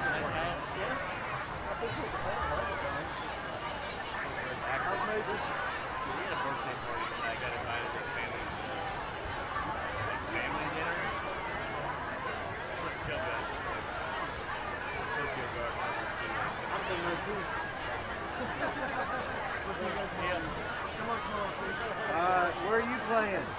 Here? What time? This year's show is entitled Unraveling. Musical selections include Bolero by Maurice Ravel, Take a Bow by Muse, Symphonic Metamorphosis by Paul Hindemith, Voodoo by Muse, Libertango by Astor Piazzolla, and Danzón No. 2 by Arturo Marquez. The production is a creative representation of different ways one can unravel music, sound, shapes, color, and emotion. The intent is to take recognizable melodies and unravel them slowly and chaotically throughout the program, all while bringing them back together at the end as the production twists your ears and eyes to manipulate what was there into something new.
And now for your halftime entertainment, drum majors Sophie Hopkins, Hadley Kirk, Rachel Oates, and Tessa Summerlin, and the Jenks Trojan Pride.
Ladies and gentlemen, please direct your attention to the 50-yard line.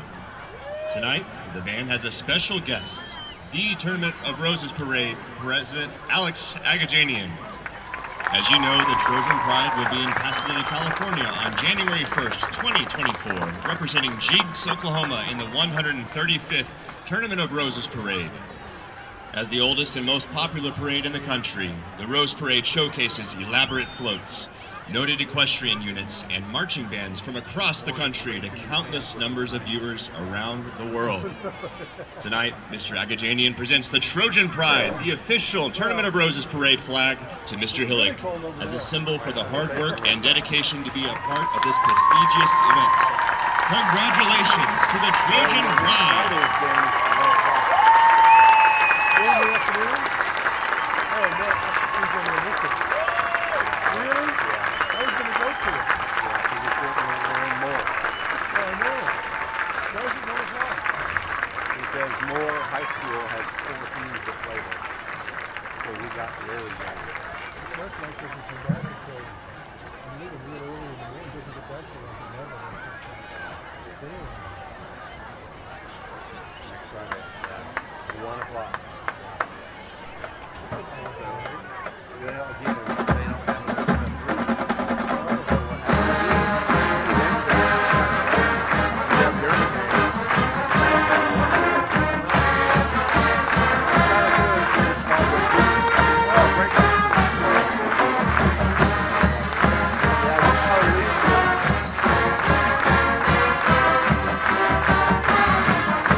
Jenks Trojan Pride. The Jenks Trojan Pride Marching Band is the 2018 Bands of America Grand Nationals finalist, a 12-time Bands of America Regional and Super Regional finalist, a 20-time Oklahoma Bandmasters Association State Marching Championships Top 6 finalist, a 2016 participant in the Tournament of Roses Parade in Pasadena, California, and will be a participant in the 135th Tournament of Roses Parade on January 1st, 2024. In addition, the Trojan Pride concert bands are a 4-time Bands of America National Concert Band Festival honor group, a 6-time Oklahoma Music Educators State Convention honor group, an OSSAA sweepstakes recipient since 1985, and the 2015 Grand Champion for the inaugural President's Cup National Concert Band Invitational in Washington, D.C. Tonight's Trojan Pride halftime performance has been sponsored by New Life Ranch, Ron and Kathleen Henderson, Allstate Insurance, Brent Hagar State Farm, and Sawyer Manufacturing. To find out how you or your business can help support the Trojan Pride, visit our website at www.jinxband.com.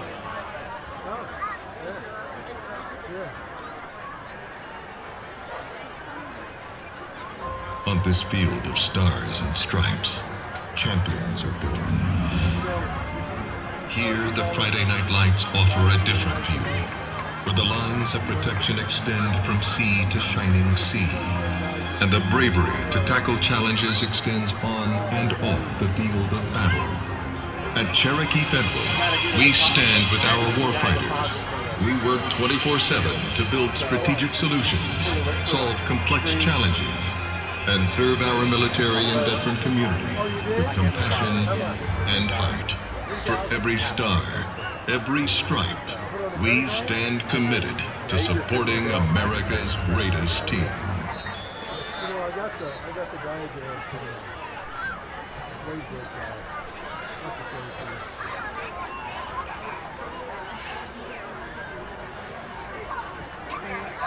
I thought they closed those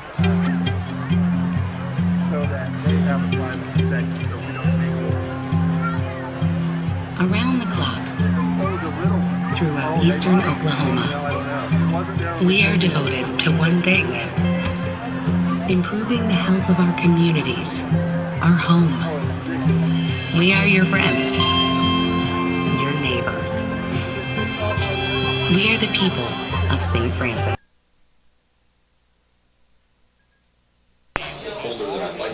this early in the year. Yeah. To be honest with you. What's the temperature now? It feels like in the 50s, but My mom said it's supposed to get down into the 40s by the end of the game in Oklahoma City. It's 61, but I mean, it definitely feels colder than that. Like chill.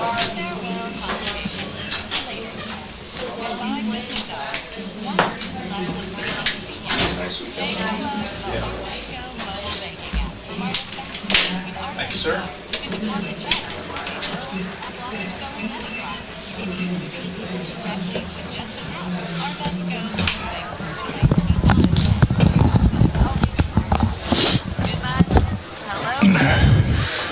Where's Stacy this weekend? Where's Stacy this weekend? I don't know. Excel Therapy is a therapist owned and operated company Butterfield, you mean? rehabilitation services throughout Oklahoma for 20 years. We've earned the trust of our customers and voted us trustworthy by Oklahoma Magazine. Our teaching. All right, don't play one now. It's too late. Too late. Don't play one now. From setback to comeback, do what others have done for 20 years. Go to ExcelTherapyOK.com to find out when you're spoken.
Yards, including a touchdown, and that is his team high 4th touchdown catch of the year, his 5th overall this season.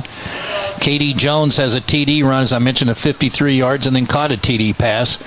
Here is the kickoff, and Jenks gets the ball, and look at this run, up to the 20, to the 30, and finally down at about the 37-yard line for KD Jones. And it looks like there's going to be a penalty flag. Yes. Tackled by number 19, Carter Riley. The Trojans, when leading at halftime over the last 35 years, have gone on to win 340 of the 350 games. Block at the back on the return team. 10-yard penalty for the spot of the foul. First down. So it'll be a first down, and we'll move it back inside the 25. They'll mark it at about the 24-yard line, and that gives us time to announce other scores. Again, at third quarter, Edmond Santa Fe leading at Norman 28-26. Union at home leading Mustang 38-7. And Owasso at home leading Yukon in the third quarter 34-14. First down at the 24-yard line for Owen Jones. KD Jones in the backfield. Kai Beatty in a slot now sets up H back right.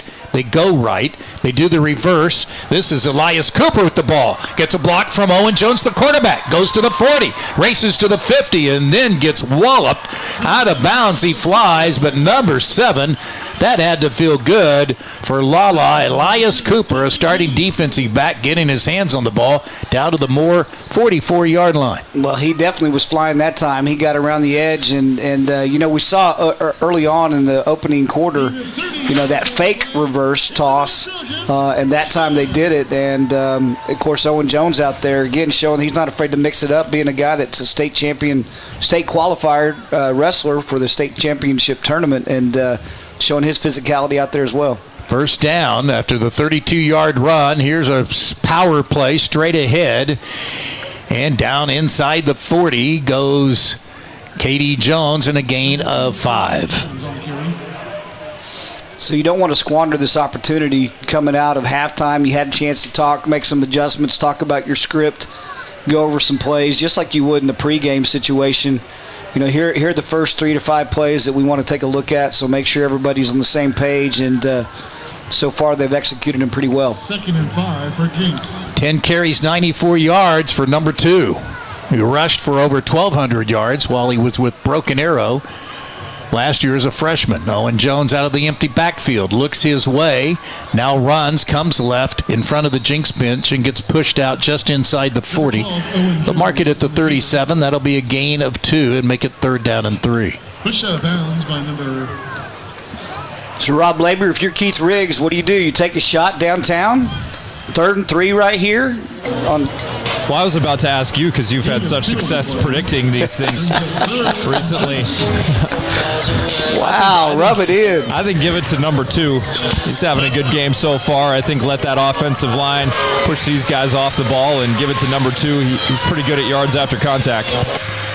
Out of the Wildcat, it's Simeon Gilkey, a running quarterback, and he gets to the first down, the 30, to the 20, steps through a tackle, and just like last week, he's into the end zone. Touchdown, Trojans. Beautiful job up front. Again, another great call. It's not like the defense doesn't know that Simeon Gilkey is going to take that Wildcat snap, but the difference between last week, I think that was about a 6-yard run, and that one, not only does he power his way through, there was some great lead blocking, but he also shows some speed and his ability to run through a tackle. Guy kind of grabs his ankles there about the 15-yard line. He shows his strength and athleticism and gets to the end zone. Great job right there.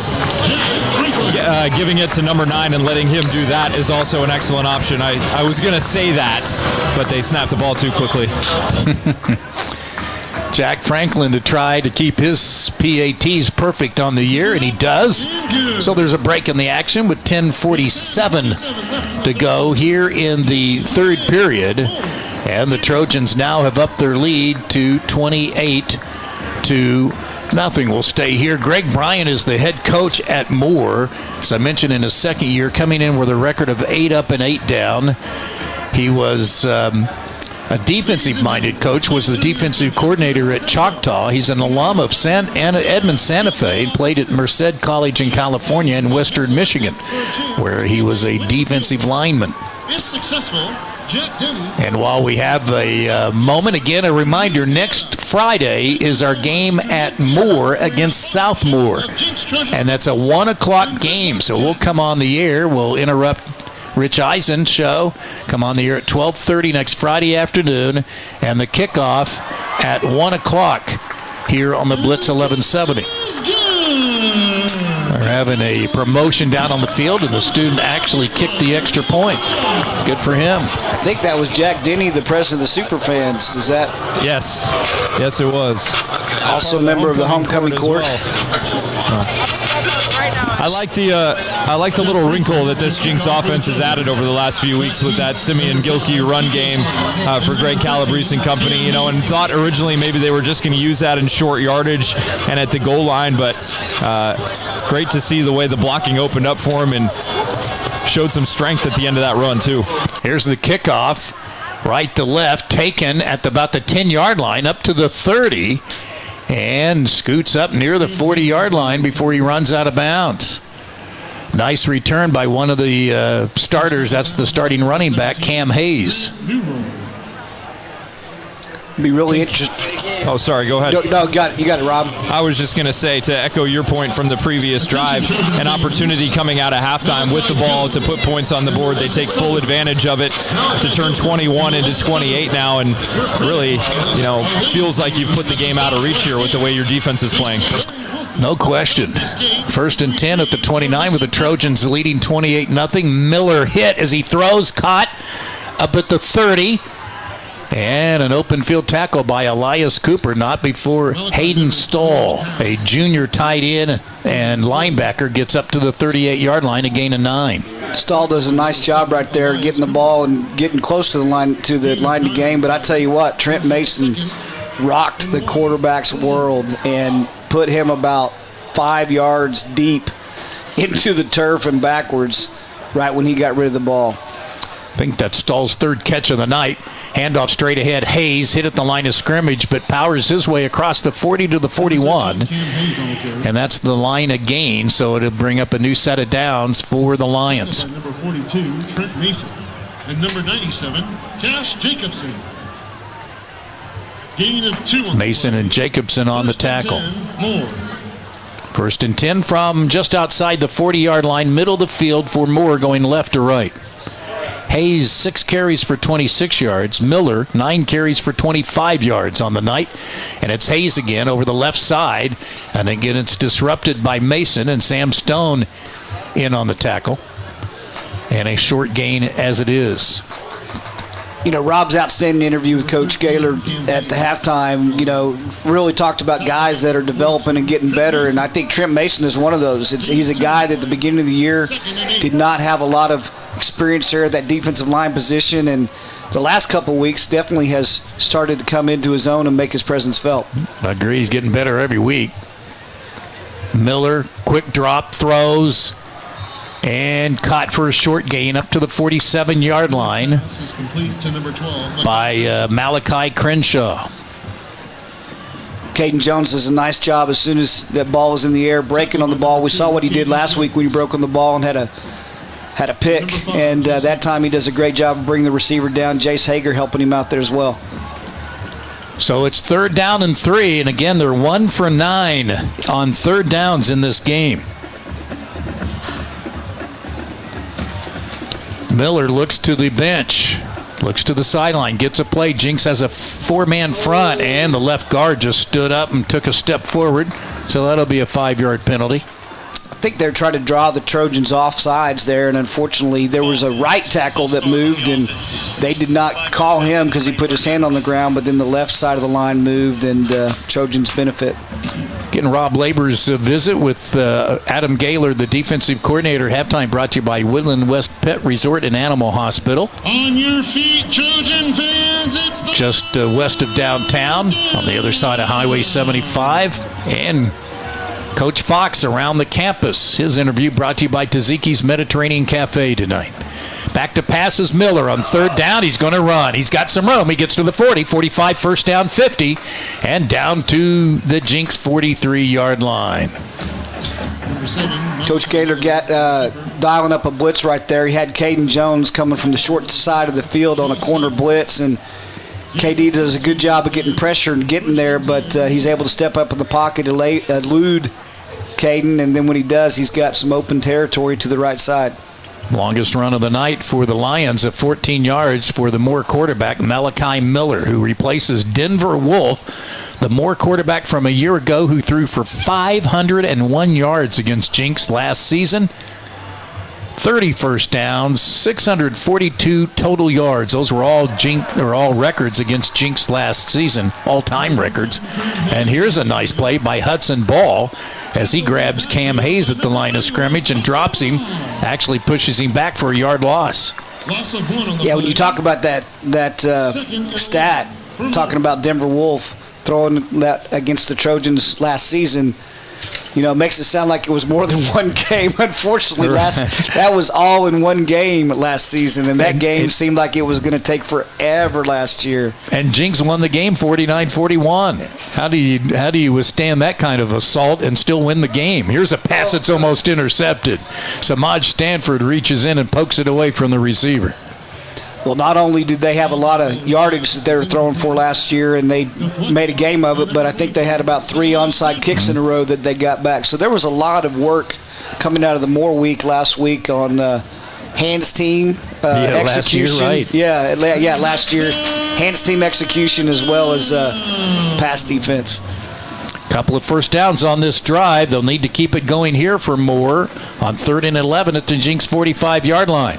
Trailing 28-0. Back to pass, forced out of the pocket. Now he's sacked, and he's hit at the 50-yard line and driven back to the 49-yard line. Good sack by Hudson Ball and Sam Stone, a couple of all-state candidates for the Trojans. Goes back to what Rob said earlier about the pursuit by these guys. Sam Stone gets back there. He makes the quarterback pull the ball down, steps up in pocket. Hudson Ball is there, and then Sam Stone is there. He retraces his steps to get back in on that play for a great sack by those two. So they set up 4th and 16 and are going to go for it.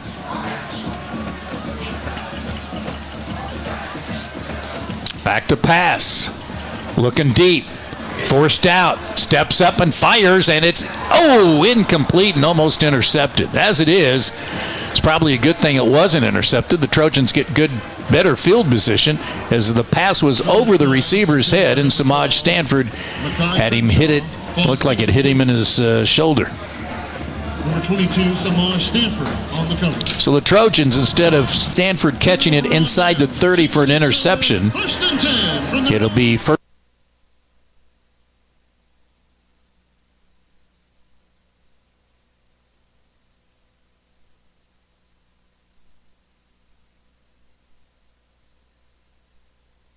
Even if it gave him the ball back at the 30, or you think he's glad that they dropped it? I think he wants to pick. I do too. Handoff. I think that's K.D. Jones. Maybe Michael Wilson came in the game there, good. Perhaps. Yep, it is. Number 6, Michael Wilson. Thank you. And a gain of 2 to the Moore 48. Like he told me in that interview at halftime, he wants his defense to have the mentality that we are merely loaning you the football. That is not your ball. That is our ball. And he wants those takeaways desperately, guys. And that's really an area of improvement on both sides of the ball that we talked about from the first couple of weeks. You know, on both sides of the ball, receivers sometimes were waiting the ball to come down and letting the defense make a break on it, and vice versa. The defenders were kind of waiting for the ball to come down, and they made a play. So improvement in those areas.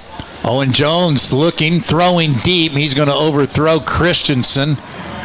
I'm not sure if AC was stumbling going for the ball or just a good acting job there to make it look like he got pushed, and there is a flag down. I think they're going to get a defensive holding here. That's why I think AC was a little bit behind. Actually, they call a pass interference. So they'll give the Trojans a first down. They've got 10 on the night now. And lead 28-0. And moves it down to the Moore Lion 32-yard line. Moore 4-2 on the season, 1-2 in district play. And again, 5 of their 6 games have been decided, by 3 points or less. Yeah. Crazy. 1st and 10 at the Moore 32-yard line. Straight ahead handoff to Katie, or Michael Wilson steps through a tackle, powers his way to the 25. It takes 3 or 4 white shirts to try to bring him down. They can't bring him down, and they blow it dead at the 24-yard line, a gain of 8.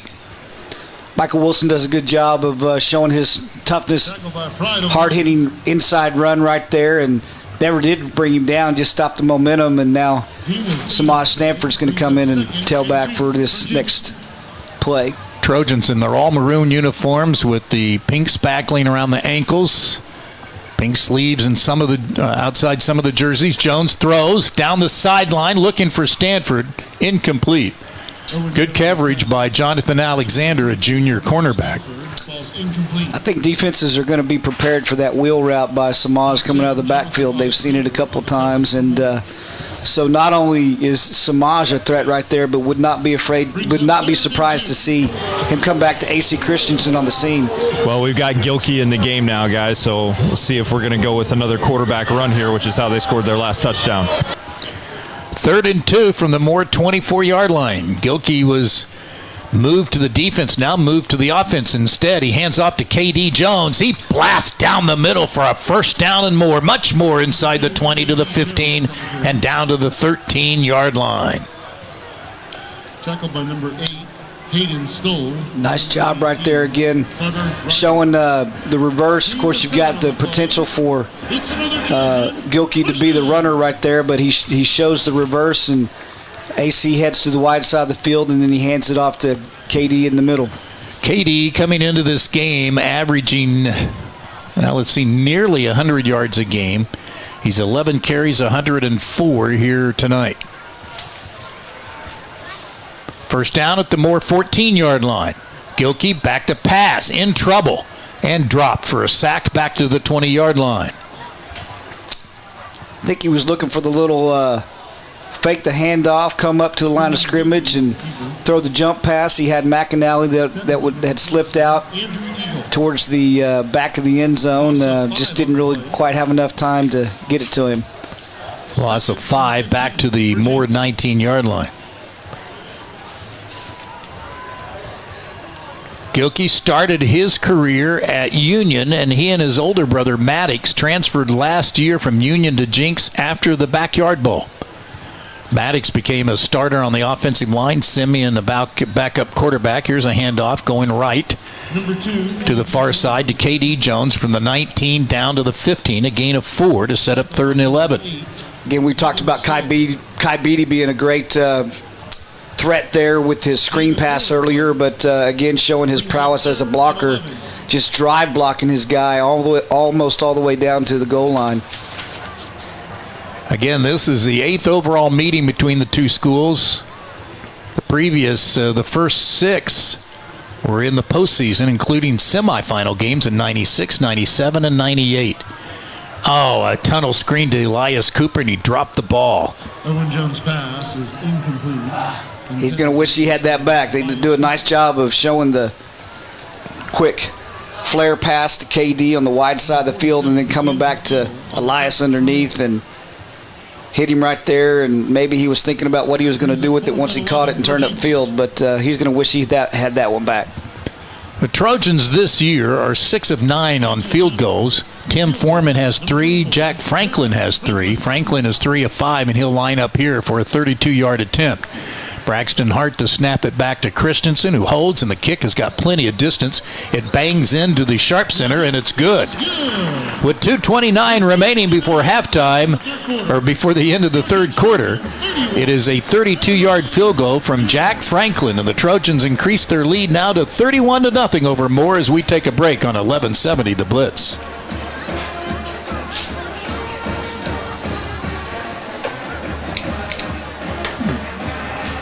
Ladies and gentlemen, we've got an exciting surprise in tonight's game day program.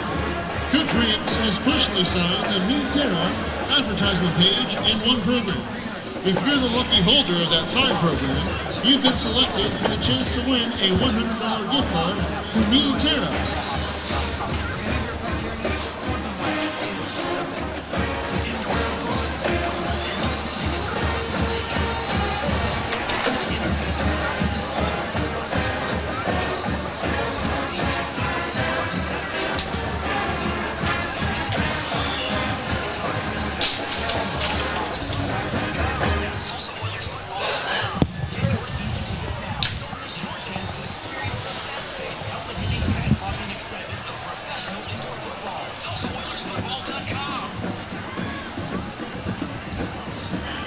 Trojans just rolled 50 yards in 7 plays.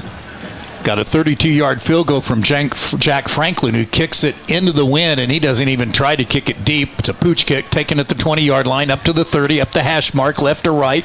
Now to the numbers, gets to the 35 to the 36-yard line. You know, Rob, one of the special things before the game, not only did they recognize the homecoming court, but really nice presentation by the American Sign Language in doing the national anthem. That's kind of become a Trojan tradition, and they were lined up from 30 to 30. That was pretty neat to see, wasn't it, Rob? Ball will be spotted on the 36-yard line. Yeah, like you said, kind of becoming a tradition. Usually they do that at least once a year and do the same thing at certain assemblies and events throughout the season. So just another course offering there at Jenks High School that kind of sets us apart a little bit to have an opportunity like that for several students.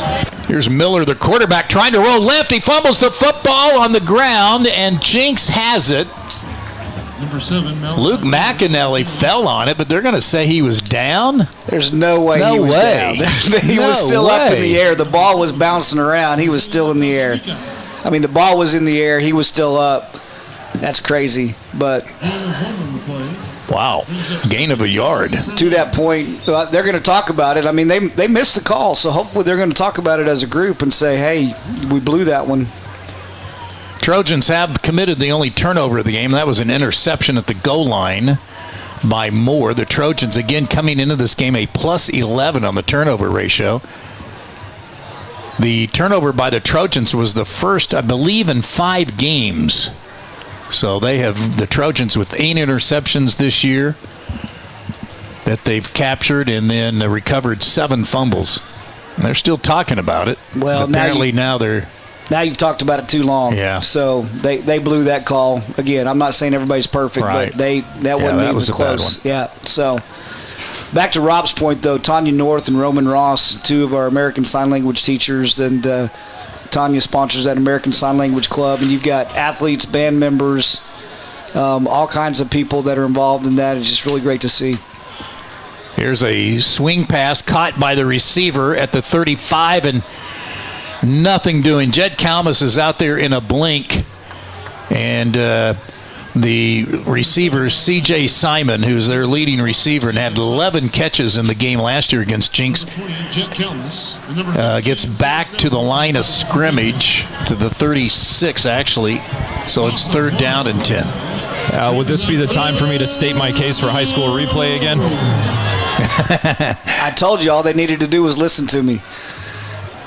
3rd down and 10, and Miller rifles a good pass to Simon this time in between the defenders, and he breaks away. 2 defenders had him. He spun away from him. He gets down to the 20 and down to the Jenks 14-yard line. Well, and that's the reason it's unfortunate right there. The defense really came away with a stop, and, of course, you got to come back and play the next play. The next play, Jet Kalmus gets out there on the edge and brings down the receiver as Sam Stone had turned him back inside. Of course, Jet came off that next play a little bit gimped up again, so hopefully nothing serious there, but then they come up with a big pass play to get the ball down in the Trojan red zone. 49-yard gain, their longest play of the game, and Miller throws that screen to the receiver, who gets inside the 10 and down to the 7-yard line is Malachi Crenshaw. He's had a busy night. And even though it's 31-0, Coach Adam Gaylor for that defensive unit trying to get them to respond right here and keep them out of the end zone. Gain of 7 there. 2nd and 3 at the Jenks 8-yard line. 2nd and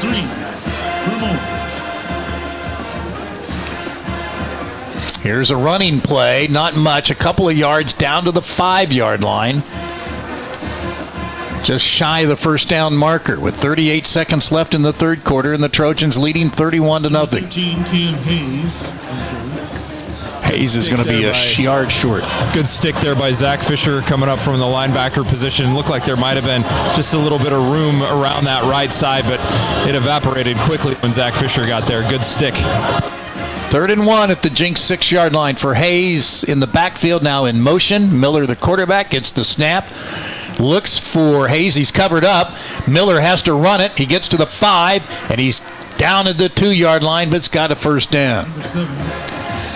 And that will take care, or should take care, of the 3rd quarter, but the clock is stopped because it's a 1st down. Yeah, actually had Wiltshire come in and play defensive line right there. He made their quarterback pull the ball down, and now they're going to wind the clock, and it's going to be in the end of the quarter. All right, so after 3 periods of play from Allan Trimble Stadium, homecoming 2023, Jenks 31, the Moore Lions nothing. Back with the 4th quarter in a moment on 1170 The Blitz. Jenks Trojans 31, Moore Lions 0. Parents and guardians, we are thrilled to announce our 11th grade trip to Crystal Bridges Museum. Thanks Thanks to the Jenks Public Schools Foundation, this educational venture is possible. On March 1st, juniors will have the opportunity to opt into this experience to explore the museum's American art collection. Please scan the QR code on the video board for more information. Let's make this a memorable experience for our students. Thank you again to the Jenks Foundation for supporting the arts of Live Aid.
Starting the fourth quarter.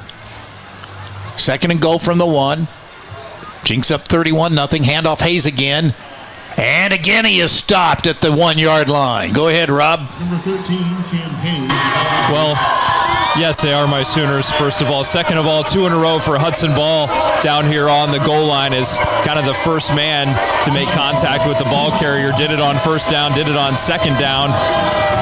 And doing a nice job down here of shedding some of those blocks and locating the ball carrier in a sea of bodies down close to the goal line here. They bring in Nick Carden, a linebacker, as a tight end on third and goal from the 1. Hand off to Hayes again, and again he's punished, and down he goes at the 2-yard line. Trent Mason blew that play up. And Zach Fisher coming in as well. But, man, that defensive line is getting some kind of penetration. And then you've had somebody like Sam Stone or Zach Fisher right there or Jackson Franklin coming in. There's just been guys that have been all around that. Cash Jacobson and Trent Mason, Hudson Ball doing a nice job up front in that defensive line position. I'll be surprised they give it to Hayes here on fourth and goal from the 2. Surely the quarterback's going to try to keep it, use his athletic ability. He gets a shotgun snap. He rolls right. He wants to pass. He's sacked back at the 10-yard line. Jack McAnally and Hudson Ball combine on the sack at the 10, and the Trojans turn the Moore Lions away and have their own goal line stand. Nice job right there. Not only those two guys, but Jace Hager came up and just really gave the quarterback nowhere to go. He was trying to go ahead and use a sprint out towards the wide side of the field. I think probably it was a run-pass option, getting the ball in the hands of their playmaker, and just the Trojans were all over it.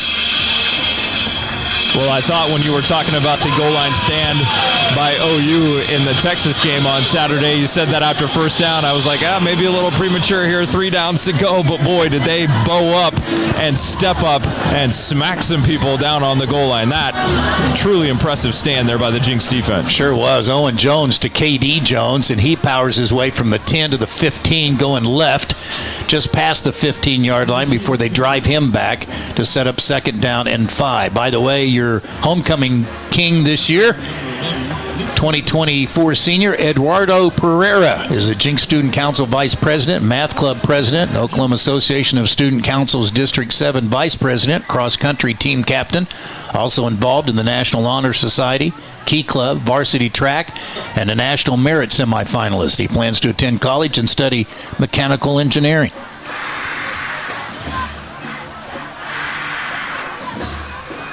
Second and 5 from the 15-yard line. Handoff straight ahead to KD. He's got the first down. He's tackled from behind and falls over the defender. He's okay. He got a gain of 6, first down. We have Malik Craig in there on the offensive line now, the guy that they've been kind of thinking of rotating in and out for a while, and he's in there along with Lucas Houston, of course, Dylan Lyle on the left side, but Malik is in there for Wiltshire right now, and Zach Cox still playing his center position. First and 10 at the 21-yard line. I formation now as Jones is under center. Two fullbacks to the right, McAnally and Beatty. Corwin's the fullback. He comes this way. It's a toss sweep, power sweep to Samaj Stanford, and he powers his way from the 21 up to the 27-yard line before a lot of white shirts and maroon shirts get tangled up. Let's hope everybody gets up okay. Samaj is not up yet. Neither is another Jenks player. AC Christensen down as well, guys. And Samaj really got ridden into the turf, driven into the turf really hard. And I think AC's legs were kind of tangled up in that melee as well. Looks like AC's up and on his feet now. And Samaj is too. He's tapping his right shoulder, so he'll come out and be evaluated. So it sets up second down and 6 from the 26-yard line. Just the second carry of the game for Samaj Stanford. We are devoted to one thing. Had a big game last week with a long touchdown catch. By the way, your homecoming queen, a familiar name, Magnolia Crissup, senior class secretary, member chair of the Drug-Free Youth Council, and is involved with Student Council, National Honor Society, Spanish Honor Society, Student Athlete Leadership Team, FCA, FCC-LA, the Jenks track and volleyball teams. After high school, Magnolia plans to attend college and study biomedical engineering. Wow. Wow, wow, wow. Congratulations to Eduardo, Magnolia, and all the others that were part of the homecoming court. Magnolia, of course, the younger sister, Cooper Crissup, who was an All-Stater last year. Daughter of Jake Crissup, familiar name to Trojan football fans. Another former Jenks All-Stater as well. Second and 6 from the 26, handoff. KD Jones burrows his way forward, back to the line of scrimmage, and gets a yard to set up third down and 5 with the Trojans here, milking the clock as best they can. 7:45 remaining in the fourth quarter, leading 31-0. While you're mentioning, the great job that Crissup does on the volleyball team, shout out to them for winning regionals this week and headed to the state tournament next weekend. And she does a great job coming in on service points. She can really serve it up from back there. Speaking of that, the state softball, fast pitch softball state tournament this weekend.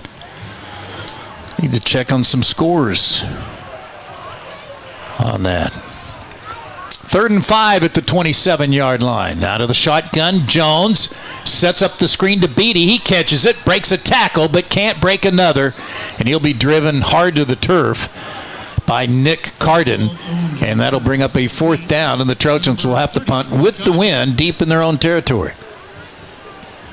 You got to think that's probably Owen Jones and those guys' last series tonight. But unfortunately, they could not pick up that first down and sustain the drive. Just talking about some other achievements, both the boys and girls cross-country teams did very, very well, and looking forward to at the conference meet recently, and looking forward to their regional meet coming up pretty soon. Here's the snap back. Ataya in traffic, punts it, and it's a beauty. Fair catch called for and taken at the 49-yard line. They'll mark it actually at the 39. That will be a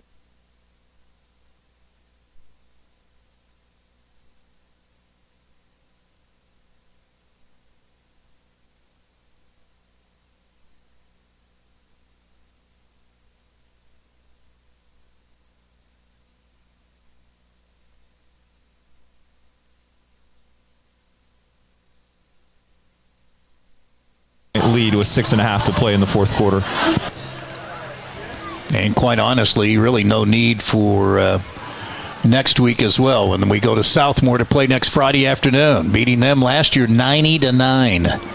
First down at the 38-yard line. 3-4 receivers now switch from the right side to the wide side, basically to the left side of the line of scrimmage. Ball's actually in the middle of the field, and the quarterback's back to pass, and down he goes again.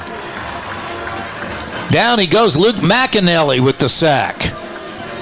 Number 7, Malachi Miller, is sacked in the back. Luke does a nice job right there. Again, just a three-man rush. And McAnally does a nice job of fighting off pressure. His first sack of the year and the third by the Trojans tonight. Midway fourth quarter, Trojans leading 31-0. 2nd and 16 from the 32-yard line. Trojan football brought to you by Yo Cleaners.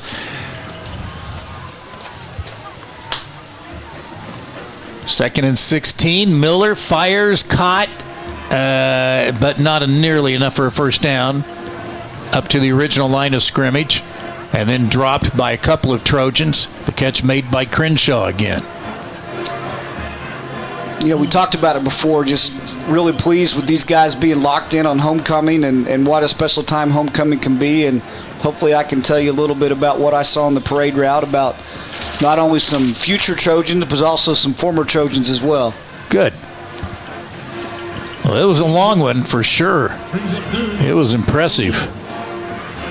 3rd and 10 after the 6-yard gain for Malachi Miller on the pass to Crenshaw, and now wants to run it up to the 40 and then gets an open field tackle, and Jace Hager introduces himself again in the open field after a gain of 4 yards, well short of the first down, but it'll bring up 4th down and 5, and they'll probably go for it.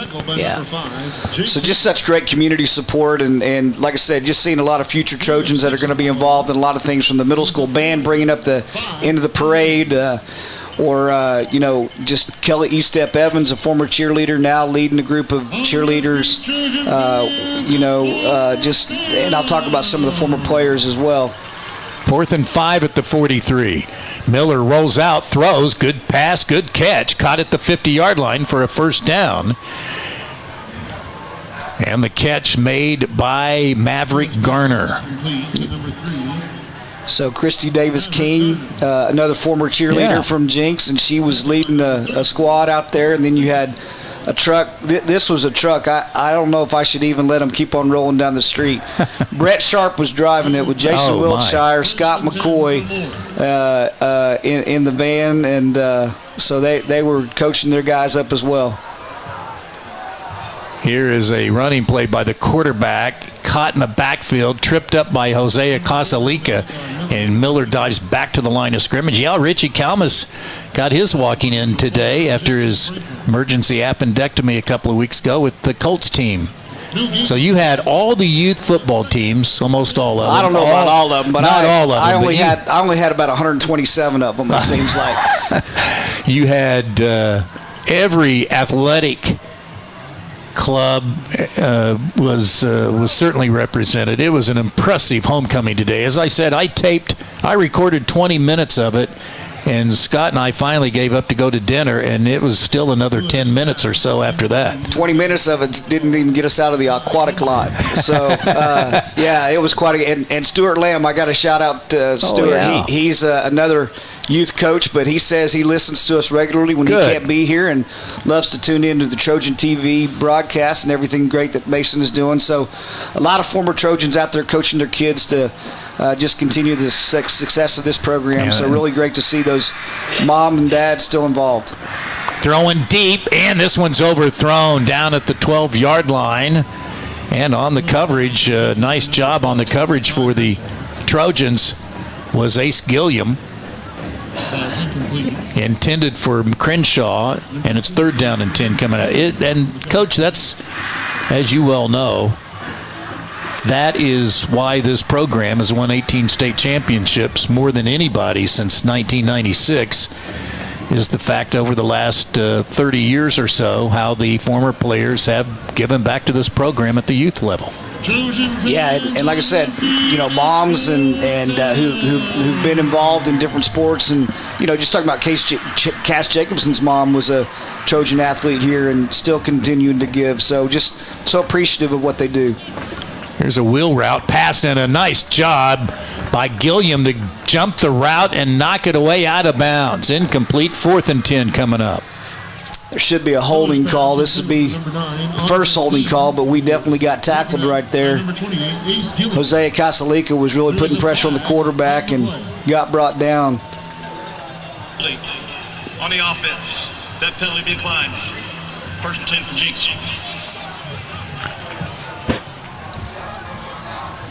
That was 4th down, huh? You're in hospital. Your trusted partner in healthcare. My apologies. Yeah, we're gonna see Mason Lilly take over here at quarterback for the Trojans, and I believe this is the 3rd game now where they've been able to get him in late in the game and get him some meaningful snaps. That can only bode well for the future for the sophomore quarterback.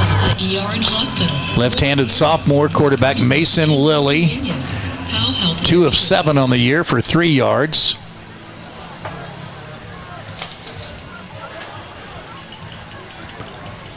.325 remaining. Trojans have it at their own 46-yard line. Handoff Michael Wilson trying to go left and gets a yard or 2. I had the chance to go to Yale last night and watch the Drumright Tornadoes, who are undefeated, ranked 6th, play at Yale and win last night. It's the first 8-man football game I've ever seen live. It was awesome. It was a great time. I've never seen one. I'm jealous. And of course, 2 of my favorite people in the universe are Drumright Tornado alumni, both Don King and Paula Dennis.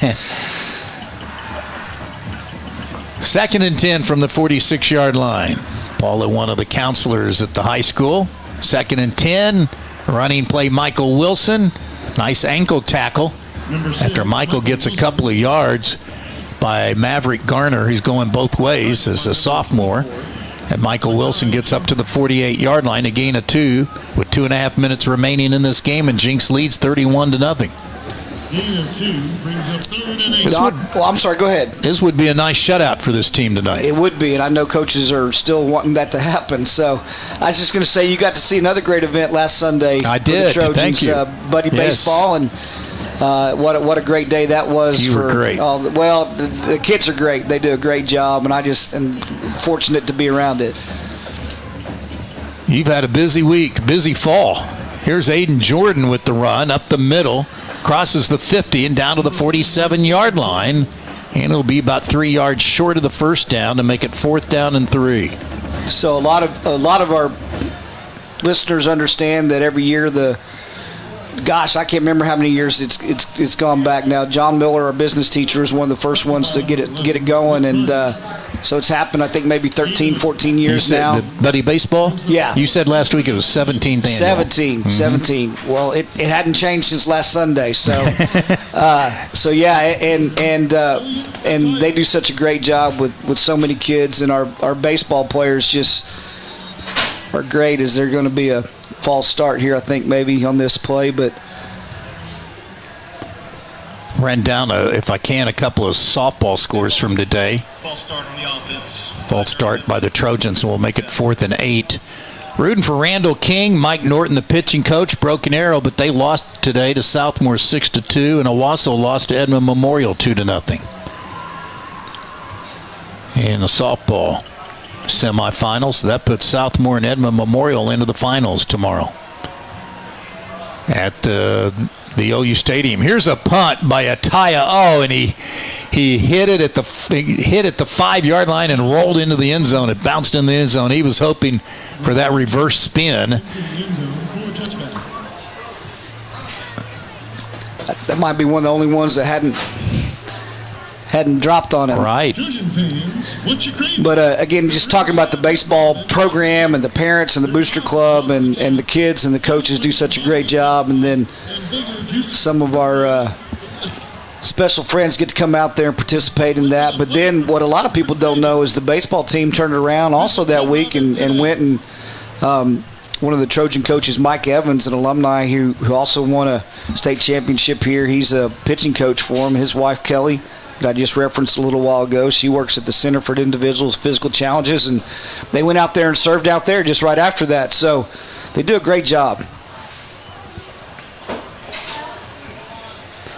Again, running down some other scores. Edmond Santa Fe in the fourth quarter is holding off the Norman Tigers 52-48.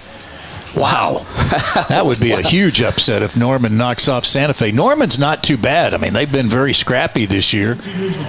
But Santa Fe is undefeated at this point. Owasso's holding off UConn at home 41-28.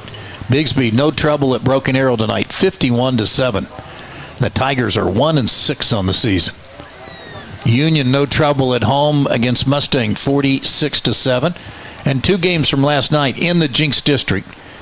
We'll give you those scores as Miller comes left, gets from the 20 up to the 30, out of bounds at the 37-yard line against some of the reserves. 2 games last night that involved Westmore. They beat Enid in Moore 42-20. So Westmore and Bigsby remain 4-0 in district play. Jenks is a game back at 3-1. And Norman North moves to 2-2 in district play. They were at home. They beat Southmore 43-14. 1st and 10 up to the 37-yard line with 52 seconds remaining in this game. Trojans lead 31-0. They led 28-0 at halftime. Got a field goal from Jack Franklin.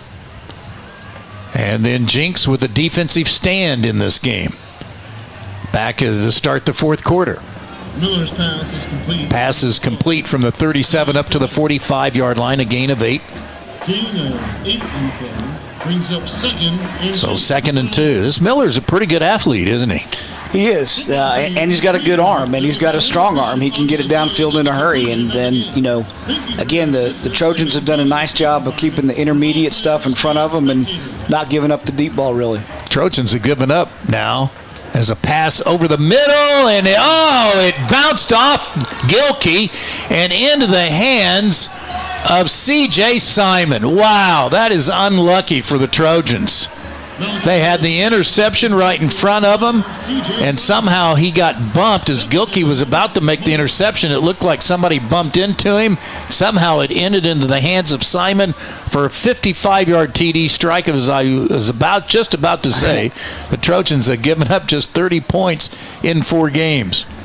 Well, that one right there, you had Jake Flowers that was running step for step, pretty good coverage right there. Gilkey comes up from his safety position. He's back deep. He makes a break on the ball, and Simons just says, hey, look what I found, because it bounced around and into his hands, and then he was to the house. They'll go for 2. Miller gets the snap, throws over the middle, and it's dropped.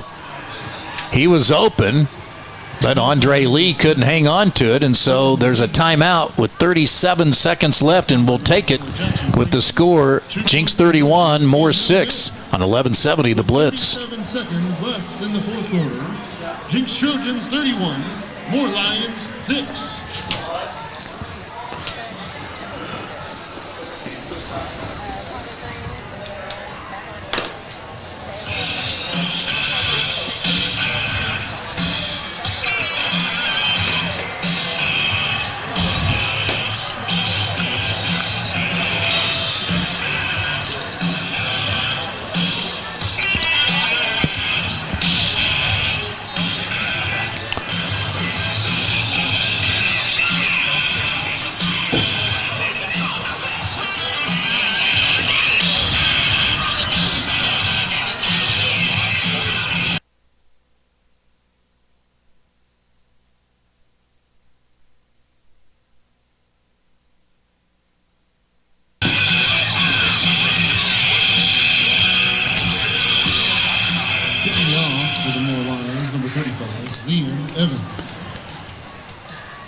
Here is the kickoff, and it goes over the second level of players out of bounds at the 20-yard line. Trojans were giving chase but couldn't capture it before it went out of bounds. Fortunately, it did. Grant Newar was trying to chase it down, so the Trojans will take over 1st and 10 at the 35-yard line with just 37 seconds left, leading 31-6. And one of the highlights of the day today was Kinsey Gaylor, the wife of Jenks defensive coordinator Adam Gaylor, being the honorary captain of this team tonight. And, of course, October is Breast Cancer Awareness Month, and Kenzie's fighting the fight. And as Adam said at halftime, and that her last treatment will be this coming Tuesday. I know there's been a lot in the Trojan football family and statewide and even nationwide. A lot of coaches and just football fans and just people in general really praying for them and supporting them. So kudos to them. And I know that Adam will be the first one to tell you that Kenzie Gaylor's the toughest one in the family.